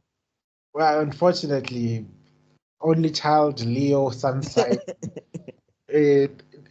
massive egos in the world consists upon all consists that are telling you you have a destiny. Now rise, fulfill that destiny, and leave the world unchanged. Go forth, son of the Khala, and make the world your own. Like every morning without fail. Well, I don't know. That's just me personally, how I feel. I don't begrudge anybody else, but I just feel like, yeah. I'm just coming in from a point of admiration. I'm not condemning or anything like that. It's like this. Your perspective is awesome because it gives you freedom to enjoy what you're doing, and which is something I almost lost. I think in the last couple of years, I almost lost that. Because it was always about we must fulfill the goal instead of hey, I want to do, because now it's like people are busy telling you, okay, so when are you going to finish the next chapter of War Angel? I don't feel like doing War Angel right now. I've been doing more color coded pictures more than War Angel. Because the muse isn't hit yet. What I've noticed, especially with me and Tebella, because we've been like trying to push these things for a very long time, is that like I like what you said about the business model. Because not only does it help you to push whatever you wanted. Oh, hey, buddy. Hey. Not only does it help you to push your concepts to get them out of the way, and because sometimes we're so meticulous, like you stick on one idea for like years. This helps you to just get it out of the way. If it lands, it lands. If it doesn't land, it doesn't land. And if you need to fix it, you can Tight Kubo, Hekemundo's arc. Like maybe if you feel like you didn't do certain things, you can just like fix them in another arc or whatever. Yeah. Just repeat them and then try to like remix them somewhere. So I feel like the problem with not having editors ourselves, like not having our personal editors or personal assistants in that light, who can give you a deadline and tell you that, okay, by this date, we're done. Doesn't matter how you feel about it, we're going to release this thing. You see the importance of having a shonen jump. Yeah. It shows you why you need some people to hold you accountable. Otherwise, you will never get anything done. I mean, I've gotten better at that now because I used to be that way where I want to hone something until forever and forever. And I mean, you guys have heard me like talk about this as well, where I was just like, eventually I just had to release the chapter.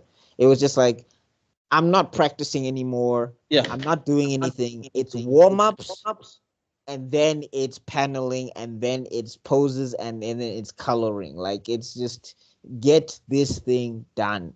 Yeah. And practice afterwards. I think somebody explained it quite well. done beats perfect any day. And another pearl of wisdom, I guess, that I've shared before, but I always say is like, I always remember how Sauron fell to darkness. Sauron fell to darkness because he was a perfectionist. He wanted to impose his will into the universe and make it perfect. And he craved the power that Morgoth had to do that. So the idea of perfectionism is also inherently flawed. It's the thing that will lead you to more depravity. Yeah. And whenever I fall into that trap of saying, this picture ain't right, or I need to do this, or let me just touch up this angle right here, or I need to fix this person's shoulder. When I fall into that trap, that's when I know it's like, I ain't Sauron. And also, like, I think sometimes you also need to realize that when you look at like Jack Kirby's work, people used to criticize Jack Kirby a lot. Yes. Even though we hold him in high regard now, people used to tell him like, your stuff is not anatomically correct, this and that, your stuff is stiff, whatever. But they used to release like comic books every month from Marvel, and they used to make so much money from all these characters that are now billion-dollar, you know. So it's like we're trying to. Well, it's as if the first chapter of your product, you want it to have 20 years of experience, which is it's not gonna work. It's not gonna work. Anyway, I just want to highlight. Bakuman, by the way. Yeah, no. I think it's still relevant. Like we don't need to tangent Kai. This is not a tangent at all. It's what I like about this show. I'm an action junkie, so my immersion suffered a lot in watching this because at some point I was like, this is boring. Fast forward. I was doing the fast forward no jutsu a lot in this thing. And then, oh wait, I missed something. Rewind. Oh, okay, I remember this part. So, but what I identify with this is I see myself a lot in these characters. Because unlike, I never had a writer friend to come say, I'm going to write the story, I'm going to work towards it. I never had someone who say, okay, you just write the story and I'll draw it. It's always been just me. And so I see myself in both of these characters. That's my biggest problem. It's like, I'm like a fusion danced. Same here, bro. Yeah, they when they did the fusion dance in the episode, they merged and then out came me. Because I see the level of obsession that this person has. I also did have a silly over the horizon carrot in the sky that I was going to pursue. That as soon as I've made it, then this and this and this will happen. So I can understand how dangerous it is, but also understand how noble it is because it comes with an edge of nobility. I also see the divine level of optimism this person has. Hey, no, Tagaki is the ultimate optimist. Yeah, no, his ignorance helps. He's the Superman to his Batman because Moritaka is like, No, Moritaka will be telling him about, there's a 20% chance, there's a 30%. He's like, but there's still a chance, Moose. And it's just like, what? And I don't know if it's a coincidence, but I'm glad that Hattori was actually calling Tagaki only. Like, Tagaki is the only guy. No, because Tagaki has his head on straight. Like, if he called Moritaka is like serialization. Serialization. Exactly. Serialization sensei. Yeah. And Hattori is just like, bro, you like, okay. Yo. Yeah. Hey, we got to talk about Nizuma Eiji for a second, though. Okay, yeah. I love this guy so much. Like, I thought I was going to hate him. I really thought I was hate this I loved him so much because that he's the embodiment of a person who's not afraid to be himself despite what the world or other people think about you. Right. And we need more people like that, especially when it comes to the nerd and geek culture, especially in this country. We are making too many compromises. I'm about to go full on Magneto in this. Oh, Sekai ni. So we need people who have the courage to be themselves, to go around, and it's okay to be weird if you are being weird for yourself. You know what I mean? I don't need your brownie points. Yeah. I shouldn't have to go into. I don't need your election to vote for me so that I can be myself. And that's what I like about this. This person just loves manga. He loves it. Even when he's reading, He has no time for romance. He has no time for none, dog. He just wants. But I remember there was a part where there was a contest going on. I think it's the end. Is it the ending season of this season? I'm not sure. Where all these other artists met together, and then it's like, here's what we've done. But then everybody can trust each other's opinions because everybody here wants to win the contest. So they all relied on the one person who has already won, basically. And he read this thing. What I like is each one of them, he's enjoying them in his own way. He's a fan, dog. He's a fan of all of them. He loves them all. He's like, oh, so sweet. This is funny. Oh, that's interesting. He just see him rolling on the floor, and then everyone's like, it's like if Frieza was not a villain and he was just like this fighter who just loves fighting other people and is just friendly. That's exactly what would have happened. So basically, Goku. Kira! Yeah, basically. Yeah, so basically Goku, but like if Goku was Frieza level before. No, I'm saying if Goku was Frieza level and he wasn't married, he would be Nizuma Edgy, basically. Yeah. So and meanwhile, when I Vegeta, you want to surpass this guy. This guy doesn't care. He don't care. Your stuff, dog. The garlic gun? That was so great, dog. I was mesmerized when I saw it. So, which is funny because I also see a bit of myself in that because whenever somebody's coming up like, I'm also going to create my own comics and I'm going to become more famous than you. It's like, I don't care. Really? That's your work. No, like I'm also like that. I'm also like that when somebody wants to start drawing something and they be like, "Oh man, cool! I can't wait for you to like show me. That would be so great. Send me the link." You know, I'm like, where is this competition you want? I don't know. People need. I think it's spending way too much time watching The Bold and the Beautiful and Days of Our Lives that we need to have a quote unquote rival to push us to our next level. And trust me, life is a rival enough on its own. Listen to me, ladies and gentlemen. Life on its own is kicking all our asses so badly that we don't need to have rivals. I mean, also, like, the thing is, right, if you're going to rival, Chief, like, do it properly. Don't be doing this thing where you're trying to kick somebody's legs out from under them or you're trying to kung fu karate kid sweep the leg so that you can get ahead of them. If you lost, just take the L, Chief. You keep it pushing next time. Like, I think that's another thing I liked about this series. Like, people lost in here, like Fukuda losers. Yeah. And he's just like, next time. And I'm like, that attitude there is going to be way more valuable than ever just winning off rip. Yeah. Like that attitude there, because you're unstoppable most. Somebody once said it's like you the tragedy of life is that you learn more from your defeats than your victories. Yeah. And sorry, please what's up with me? Okay, my seal is weakened, so all these wise moments are just flowing out of me as well. Because I've been saying some.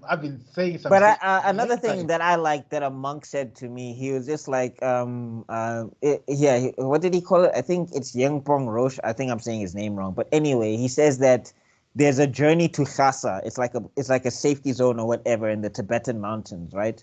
So sometimes you're going up and it's like nice and it's all bright and it's cloudy or whatever. And then sometimes you're going down and then it's dark and then it storms. There's hail, all of that stuff.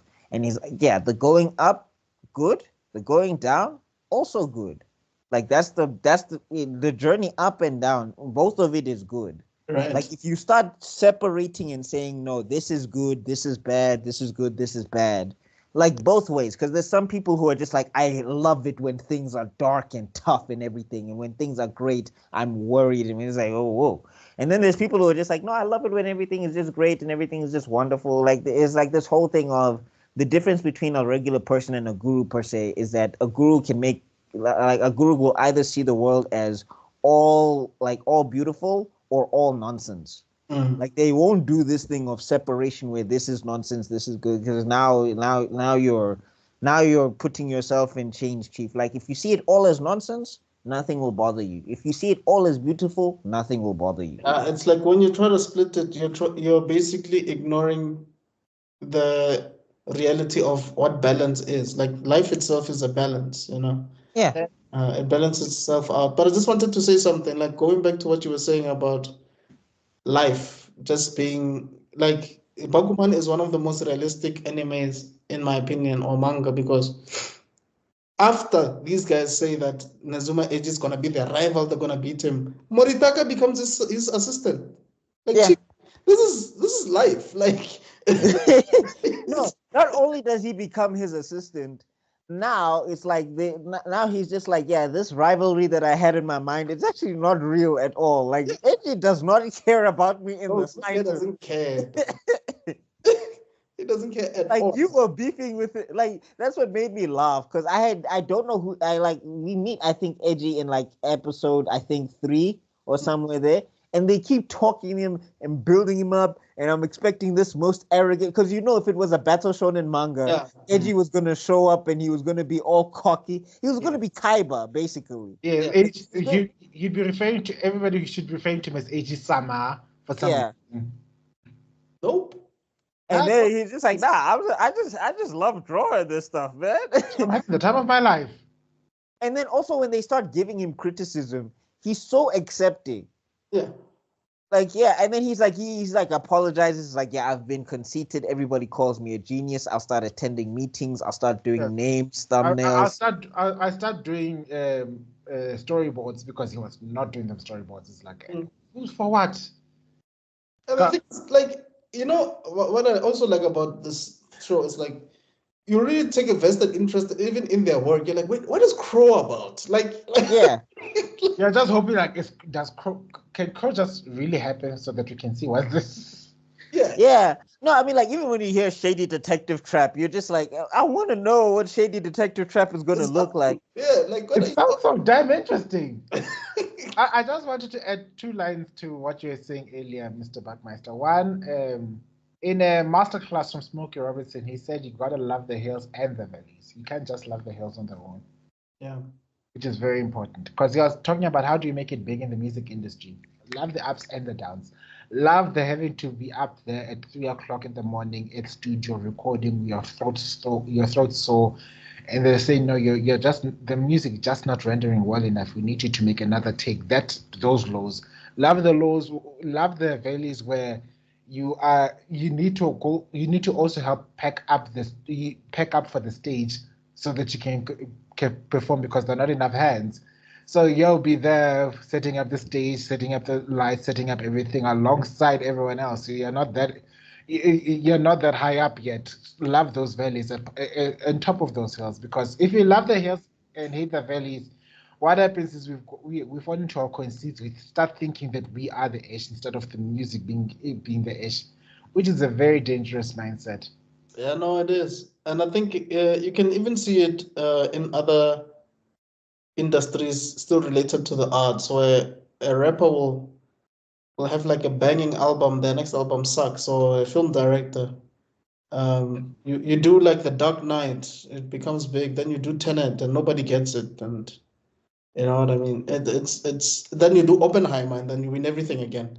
So it fluctuates, this thing, man. And look, art is subjective, whether we like to admit it or not.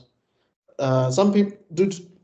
When you guys were talking about, I don't even remember what we were talking about, but Peppa Pig, in terms of like viewership, it's crazy, dog. The viewership of Peppa Pig are crazy, and it's just the art is simple. You can draw Peppa Pig now without even looking at Peppa Pig. But it has crazy numbers. I'm sure it's one of the most lucrative. I'm sure one of the like guys who what are just the F? What the hell? Like, we're not supposed to be this rich. This is not right. It's like maybe we have naked pictures of angels or something. Like this cannot happen. So art is really subjective. Like how Buckmaster was saying earlier on that if you what were you saying? Something similar to, like, if it's like, don't try too hard to like focus on like perfecting this thing. Just push this thing and just just let it Worst thing that can happen is that people don't like it, and you'll survive. You'll be fine. Yeah, we'll just what else? You will not die. Yeah. You will not die. Anyway. I mean, getting back to the art is subjective thing. What's this? One thing I love is that guy. They introduced like Kuji because they keep teasing him or whatever, and I think that was like, I just want to shout out to Nakai. I know he's like 33 and he's talking about he wants to be a mangaka. You 33, bro. Relax. It's fine. you can still make it, bro. Even if you make it at 40, you can have another 40 years of being like a live groundbreaking mangaka. So like this, Harrison Ford broke it when he was how old? There's clearly no Gary V in that world. Because if he listened yeah. to Gary V, he would have been fine. You're 33? You're still very young. You know that you're very young at 33? Even No, if you're 60, you can yeah, still play I love Gary Vee because I'm just like, it's the truth. Like the thing is, right, it's not like this is fairy tale. Like I think when everybody listens to Zen and things like that, they think we're speaking in fairy tales. It's like it's it's actual reality. Like, okay, there's a 17-year-old that made it before me. And so Does the race stop? Does the universe end? Do you die? You should be more motivated than that someone your age mate actually made it. You should be motivated Yeah. that you can get there as well. Two very important things, because then it goes to show the conceits that you're doing this. Are you doing this because you want to express your art or your story, or are you doing this because you want people to know who you are and impact the world? Yes. Because one or the other. Because if you want to share your story, you need to let go of yourself. When your ego wants you to become the best in the world and stuff like that, there's always going to be somebody better than you. I'm sorry, that there are too many billions of us out there for you to think that you're going to become the next J.R.R. Tolkien or a George Martin. Or and something. like and the other thing is like there's people out there who are just like, I don't care for J.R.R. Tolkien. Yeah. So like I don't know what you're like, yeah, but I'm just saying, like the thing is, all you 33-year-olds and 34-year-olds and 35-year-olds, you can make it. Relax. You'll be fine. Look, he's talking to us because we are like the we're that age. But bear in mind that he's the youngest one here.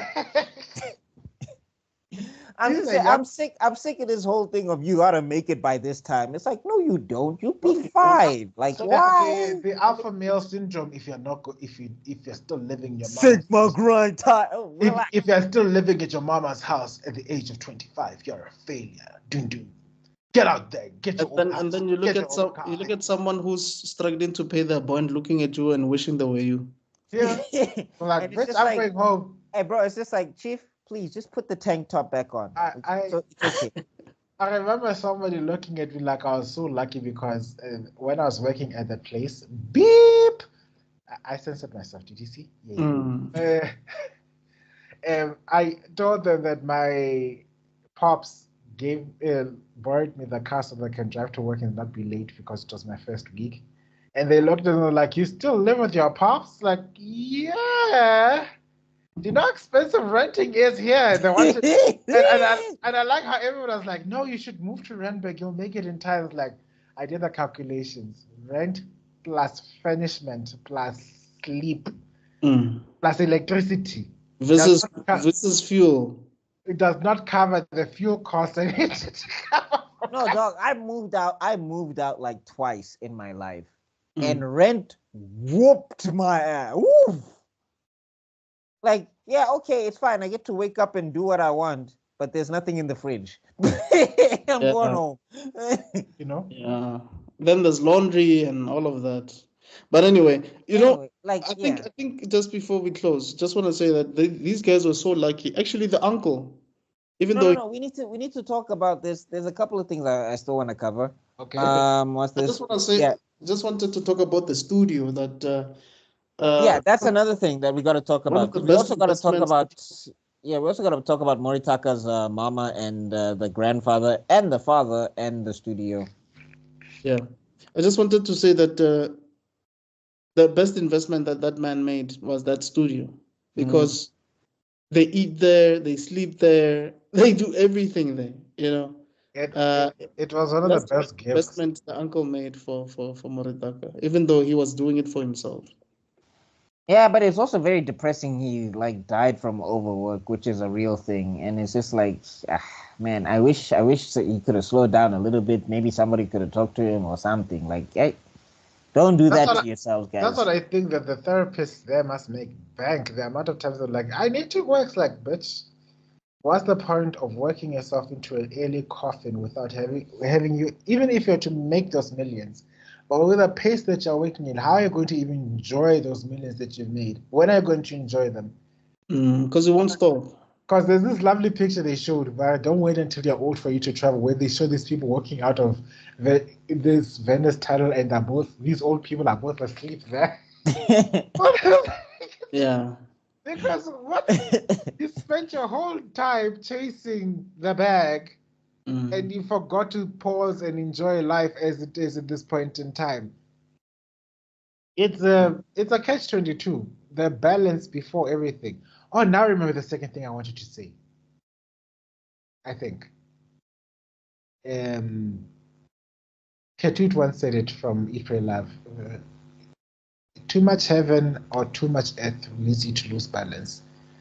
The bottom line is to have just enough heaven and just enough earth for you to be able to balance, to keep yourself centered. And when you have that, that's when you have happiness.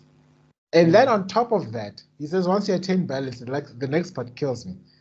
Like, to lose your balance for love is part of living a balanced life. Yeah. So those are two very important parts of wisdom. Like, attain the balance. I think we have to, like, we just have to just start, like, we can't do too many. We have too many wise moments in here. We'd be smiling the whole time. But we gotta talk about let's talk about Moritaka's mom. She is reasonable. Like, that's the other thing I think that like, I think the thing is Moritaka has a great support system, which is why it kind of makes it sucky that he's doing this for Miho. It's just like, bro, you could be doing this for yourself. Like, you want to do this. Like, you can remove Miho from the equation. Because, like, even with Miho, right, it really frustrated me that Miho was like, if I had a boyfriend, I would not have time to focus on my dreams. And I'm like, who is in love with somebody that much? Oh, no, it happens. Let me tell you. People realize, when they say they're so afraid of falling in love, the first part of love, that's when the balance is lost. But the problem, here's the thing about it: if it's real, if it's good, the balance restores itself naturally. It's an organic transition. You start living not codependently, interdependently. Yeah. Where you are now both pushing towards your ideals. But people don't see that. They just see the beginning parts of love and thinking, oh, I'm running away to the coast with my one true love. You'll never see me again. Bye. My husband and I are eloping to Dubai. Like, I'm just like, Miho, I don't know how a dude would derail your entire practice. Like, to the point where you can't even talk to him on the phone. It's just like, I've had a girl tell me where she wants to focus on herself. And I was like, peace. I'll see you around. I'm not hanging around for you to, no. But anyway. You gotta also talk about Miho's mom, though. Also. Because now she also did the same thing. And I'm just like, what is this like a genetic, is this a disease? What's happening? Yeah, I don't know. I feel like the writers probably watched Naruto. They're like, oh, this thing comes from fathers. The Sanin were from, this comes from Madara. Okay, we're doing the same thing. So Miho has a Keke Genkai of super shyness or something. Because I don't understand. Like, it was so frustrating. Even her friend Miyoshi, it's just like, he's your boyfriend. He just achieved a big thing. Call him. Yeah. And I was looking at like, you go, Miyoshi. Like, oh, give me a Miyoshi any day. Miho, I'll see you around. I think that's what Tiki was like. You know what? They have their own thing. Just let them be. Leave them alone. You won't understand them, dog. Like, just like when Moritaka was like, I want to be with Miho. I was like, dogs, do you? But anyway, yeah. So that was the, and then Miho's mama also apparently she did the same thing, and the uncle was like, I wouldn't have given it my best shot. And I'm just like, but guys, give it your best shot for you, please. Are you even just reading this? Listen to that nonsense. She promised to marry Moritaka under the condition that they not see each other until their dreams come true. Come on.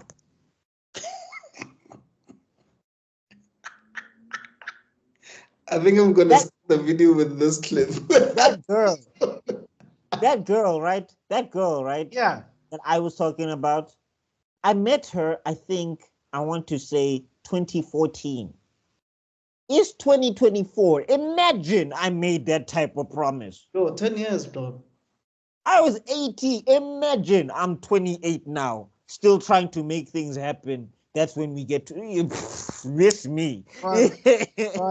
But the thing is, people forget the thing that love is the destination or the love is the target. It's the arrow. Oh my God! I just quoted that movie. Which movie is this one? The one with Heath Ledger. When he's pretending to be, when he's pretending to be a knight. Oh, A Knight's Tale. A Knight's A Knight's Tale. Because he said it that love is the arrow. It's not the target. Now, navigating life together with your ups and downs. This is why some long distance relationships do survive, because they are the arrow. They are going towards the target, but they're doing it together. But no, we're not going to allow to see each other up until our dreams come true. Child. No, I'm not even going to call you on the phone. I would be calling. I'd be like, every week I need a status report. Okay, so what happened? What happened? But I guess also, I mean, I think Bakuman came out in 2009 or something like that, where texting was not such a big. Okay, no, texting was actually a big deal back then because we were mixing, bro. Mixing. No, mixing was a thing. So you can imagine at that time when texting became a thing, this must have been a huge thing because people were still getting used to like this whole texting thing. No, but like she won't even call him on the phone, and he won't even call her on the phone. Like they didn't have each other's phone number; they only had each other's emails. I'm like, wow, what is this relationship? Yeah. I was like, Hinata went to go box pain for Naruto. I don't see Miho trying to box pain for Moritaka. But Miyoshi definitely would box. Oh no, big time. Anyone for Tagaki. Yes, like in a heartbeat. She's the fight of the group. She kicked him.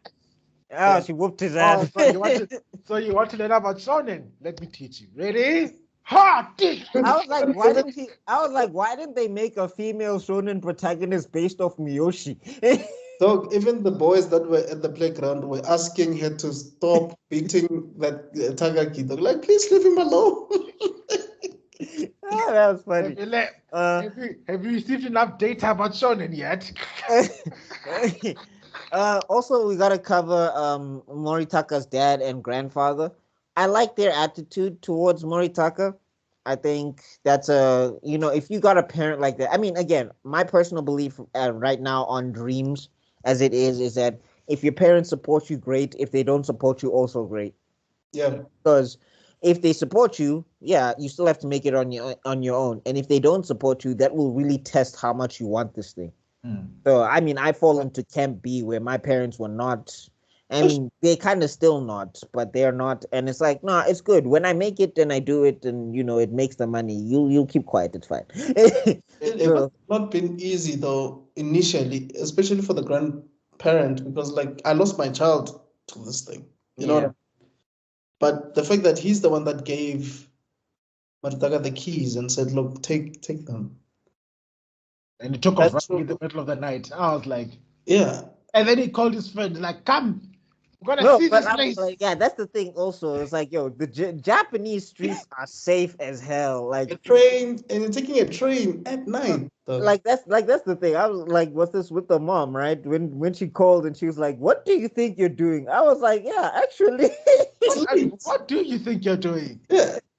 Like maybe I'm getting old, but I was just like, actually, Chip, like dog. It's like how, like what? You're all of 15 years old. All of 15. Trust me, when I look back at my 15-year-old pictures, I see a child. It's like, oh wow, I was a child, wasn't I? Now imagine a 15-year-old running in the middle of the night going to. And also shout out to them for actually making 15-year-olds actually look like 15-year-olds. Yeah, this is. But there's some shots with Tagaki where he's huge. It looks like he's tall. But it's not that. It's not like Bleach bad. You know what I mean? No. It's not Chad. He doesn't look like Chad. No, please forget. Look, Bleach. I understand broke them all, but what shattered it intended to dust is Jotaro. Oh yeah. Jojo is like when someone told me that's a 16-year-old. That's a 16-year-old. That man can bench press me. Look, in all fairness, I do know niggas who look like that back in the day. You know, niggas, you think maybe they failed their grade like 2-3 times. Can't they? No, dog. This guy's your age group. He just has a deep voice and his beard is growing way earlier than everybody else. You know those growth spurts. No, but remember, the other thing is, it's not that he's just like big. Like I'm saying, like Jotaro's tall and like his muscle definition is off the charts. And it doesn't behave like a teenager. And even like, I need to get close. I need to get close to you so I can kick your ass. Dude, this guy is as big as he's as big as his grandpa. Like, it's crazy. Anyway, but getting back to it, right? We got to talk about Kuji before I think we wrap up. I just think that storyline was so hilarious, and it also shows the music guy. Yeah, and I just love that storyline because like everybody was like, oh, he's taking advantage of his popularity. He's getting fans. And then when he drew his manga, I love how Takaki's like, we definitely beat this because nobody knows what's happening here. No, we can. That manga didn't make sense for me. It was too abstract. No, dog. When I was looking at the picture, I was like, I don't understand what is happening here. I don't understand what is. Yeah, this is what happens when you think, when you think you're good at one industry and you think you make it into another, and they're two different animals altogether. Mm-hmm. AKA Beyonce can't act with a damn. Fight me on that. I don't know why this fly is here today. I don't know. Yeah, it's the Bayhive, Chief. It's the Bayhives are coming. They just heard of it. Nah, like I've seen her act, and I'm like, hey, remember, we are living in the same complex, so yeah, Bayhive will kill us all at the same time. So no, Beyonce could actually hire assassins, and they would perform. Yeah, but anyway. They'll be killing us all playing I'm a Diva. I'm a Diva. A diva is a female version of a hustler. Of a hustler. No, the energy that you have is exactly Beyonce's energy. The way she throws herself, dog, is exactly how you did. Anyway, so I love how, and then I also love how Fukuda was like, if this gets serialized over us, I'm quitting Shonen Jack. There's no way. Dog, like, Fukuda is the Vegeta of the group. Dude is always pissed, dog. Fukuda is always pissed off. Pella, his eyes even change when he tells that girl who came with Nakai, Shonen manga this. And I was like, all right, dog, where's the M on your head? Dog, like even his mangas about like racing and stuff. It's like he's always like yeah. But I laughed so hard at that plot line. It was so funny because I was actually I wasn't on their side because I was like the editors. Like when everybody was complaining, I was just like, because this happens a lot. It happens in YouTube. Yeah. YouTubers were pissed when Will Smith came to the YouTube platform. They were pissed when other actors came and started. Oh yeah, remember how people were pissed when Mark Hamill joined TikTok? Yeah, there you go. I was like, yeah. They were like, oh, because now we're going to lose. And it's like, Chief, this is the game. Sorry they made it before you, but this is the game. Yeah. Like, and that time I was also on YouTube and I was also not seeing views, but I was just like, this is the game. This is what I got to do. For everybody, no one is excluded here. Who are you doing this for? If you need to compare yourself to other creators in a way that you're going to compete with them, then you stop creating content for yourself. You're not doing art and start making product. I know I'm gonna sound controversial to the masses out there, and it's gonna be taken out of context 50 years from now. But let me listen to you, content creators. You are an artist. Focus on your craft. Don't let YouTube and all the other machines worry about that product. That's not your job. Your job is to create art. That's true. My job. Anyway.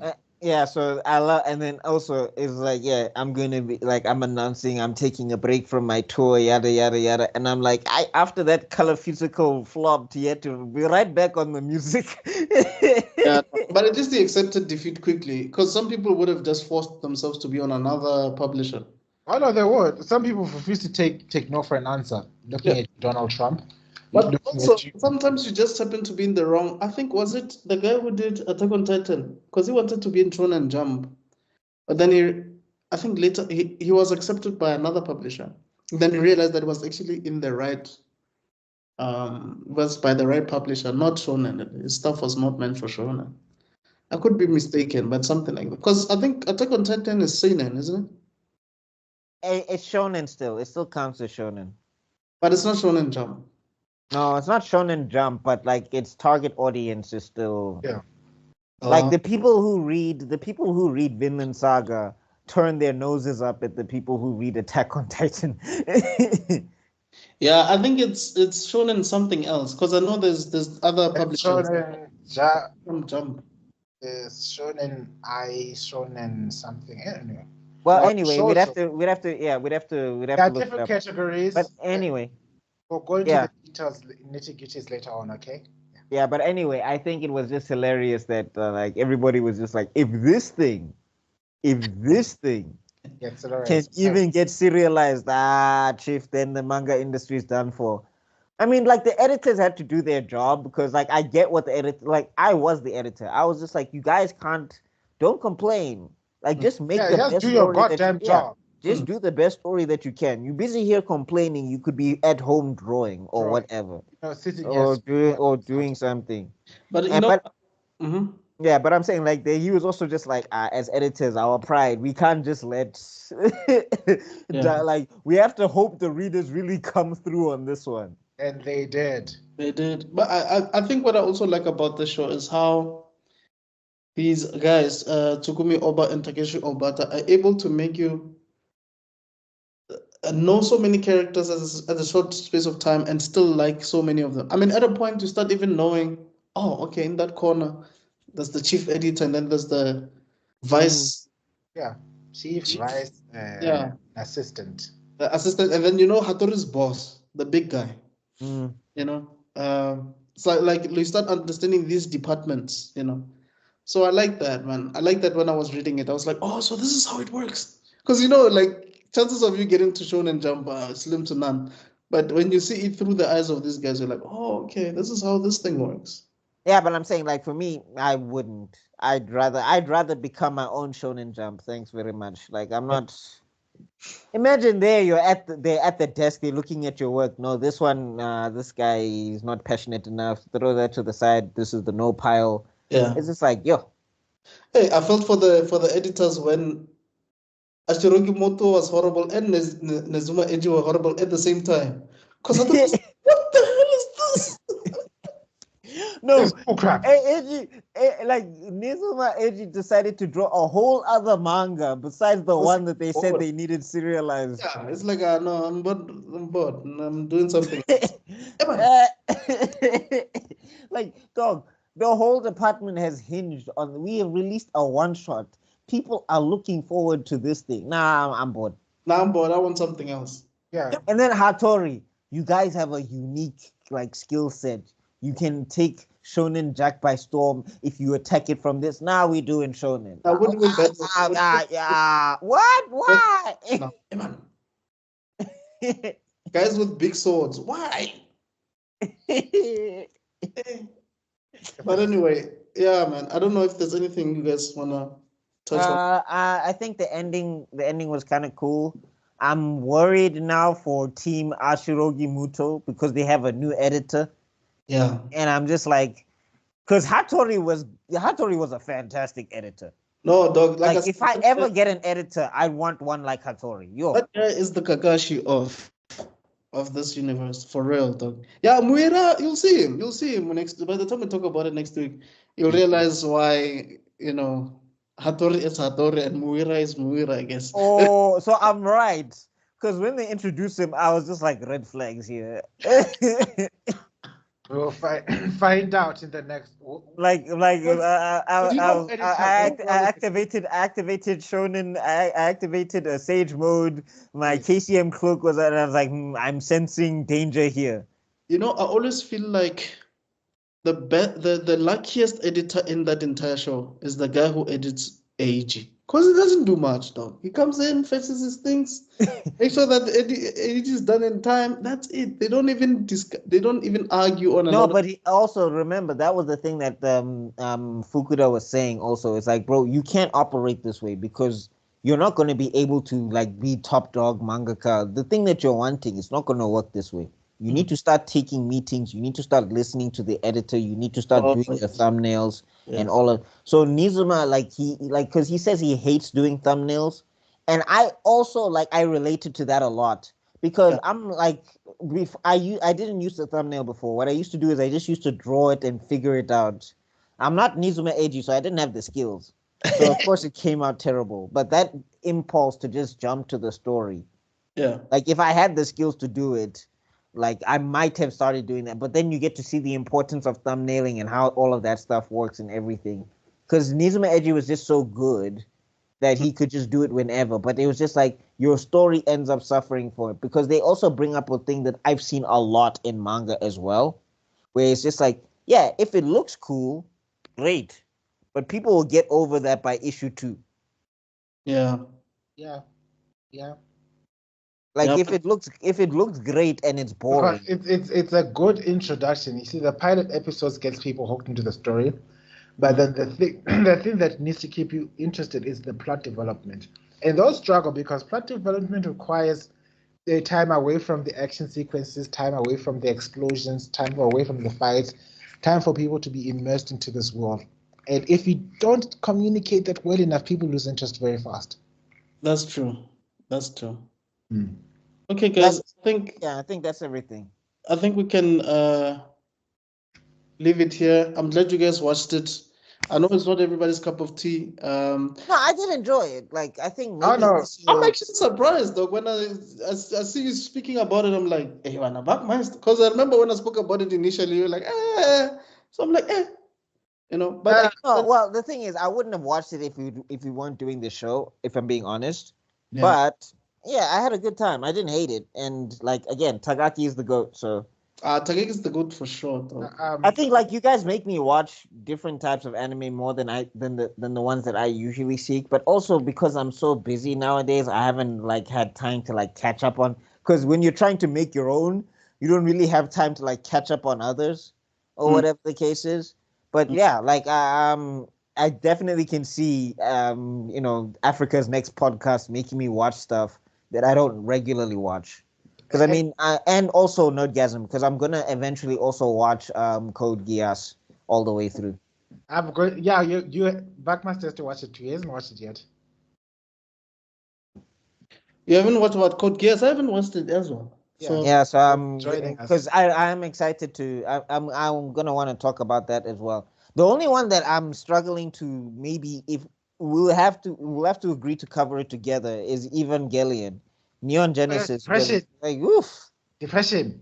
Oh Lord. Man, I enjoyed Evangelion, man. I'll need to touch up on my meds. I don't know how. I'll just need to call my psychiatrist. Okay. I'm gonna have like all the meditations like set up. Hi doctor, I need the Valium now. Valium, and I don't know. Does Vicodin work? Oh, it's a painkiller. Is it a painkiller? I don't know. What is Vicodin? I heard so much about it. Yeah, no, I'm gonna need to kill the pain in my because I seen some of those scenes and I was like, yo, this is sad. Like I think I even need to go and spoil the ending for myself before I watch it and just be like, do these guys make it? That's exactly the same thing I did with Dune because people were like, oh my god, I was like, I've seen Game of Thrones long enough for me to know when the public goes ham about something, I need to check how it ends up in the end because yo will take me on a joyride and I'll hate the ending. And boy am I glad I stuck to my guns with Game of Thrones. I was watching clips on YouTube. I was watching little snippets here and there because like I was looking at my favorite characters. I think, and then in the end, everyone was getting spontaneous aneurysms, and I was like, yeah. It's the same with me and June because everyone was like, like okay. Okay, guys, let's shut it down. Yeah. All right. Don't forget to like and subscribe. share this video to people that you know very well will like some of these. If you know someone that's an artist and they're doing their own comic books or their own manga, this is the best entry to that. I think they'll get a better understanding of some of the stories they're even writing, what to avoid, what to think about, their approach, things of that nature. I think it will help them. But yeah, we liked it. Let us know your thoughts. We're going to be touching on season 2 next week. Then after the 3rd season, we're going to go back to Naruto. And then we're going to be touching Shippuden. So stay tuned. From myself, Miss Extraordinary, Buckmaster Cool, and Tebet Lachala, we'll see you guys on the next one. Cheers. Peace.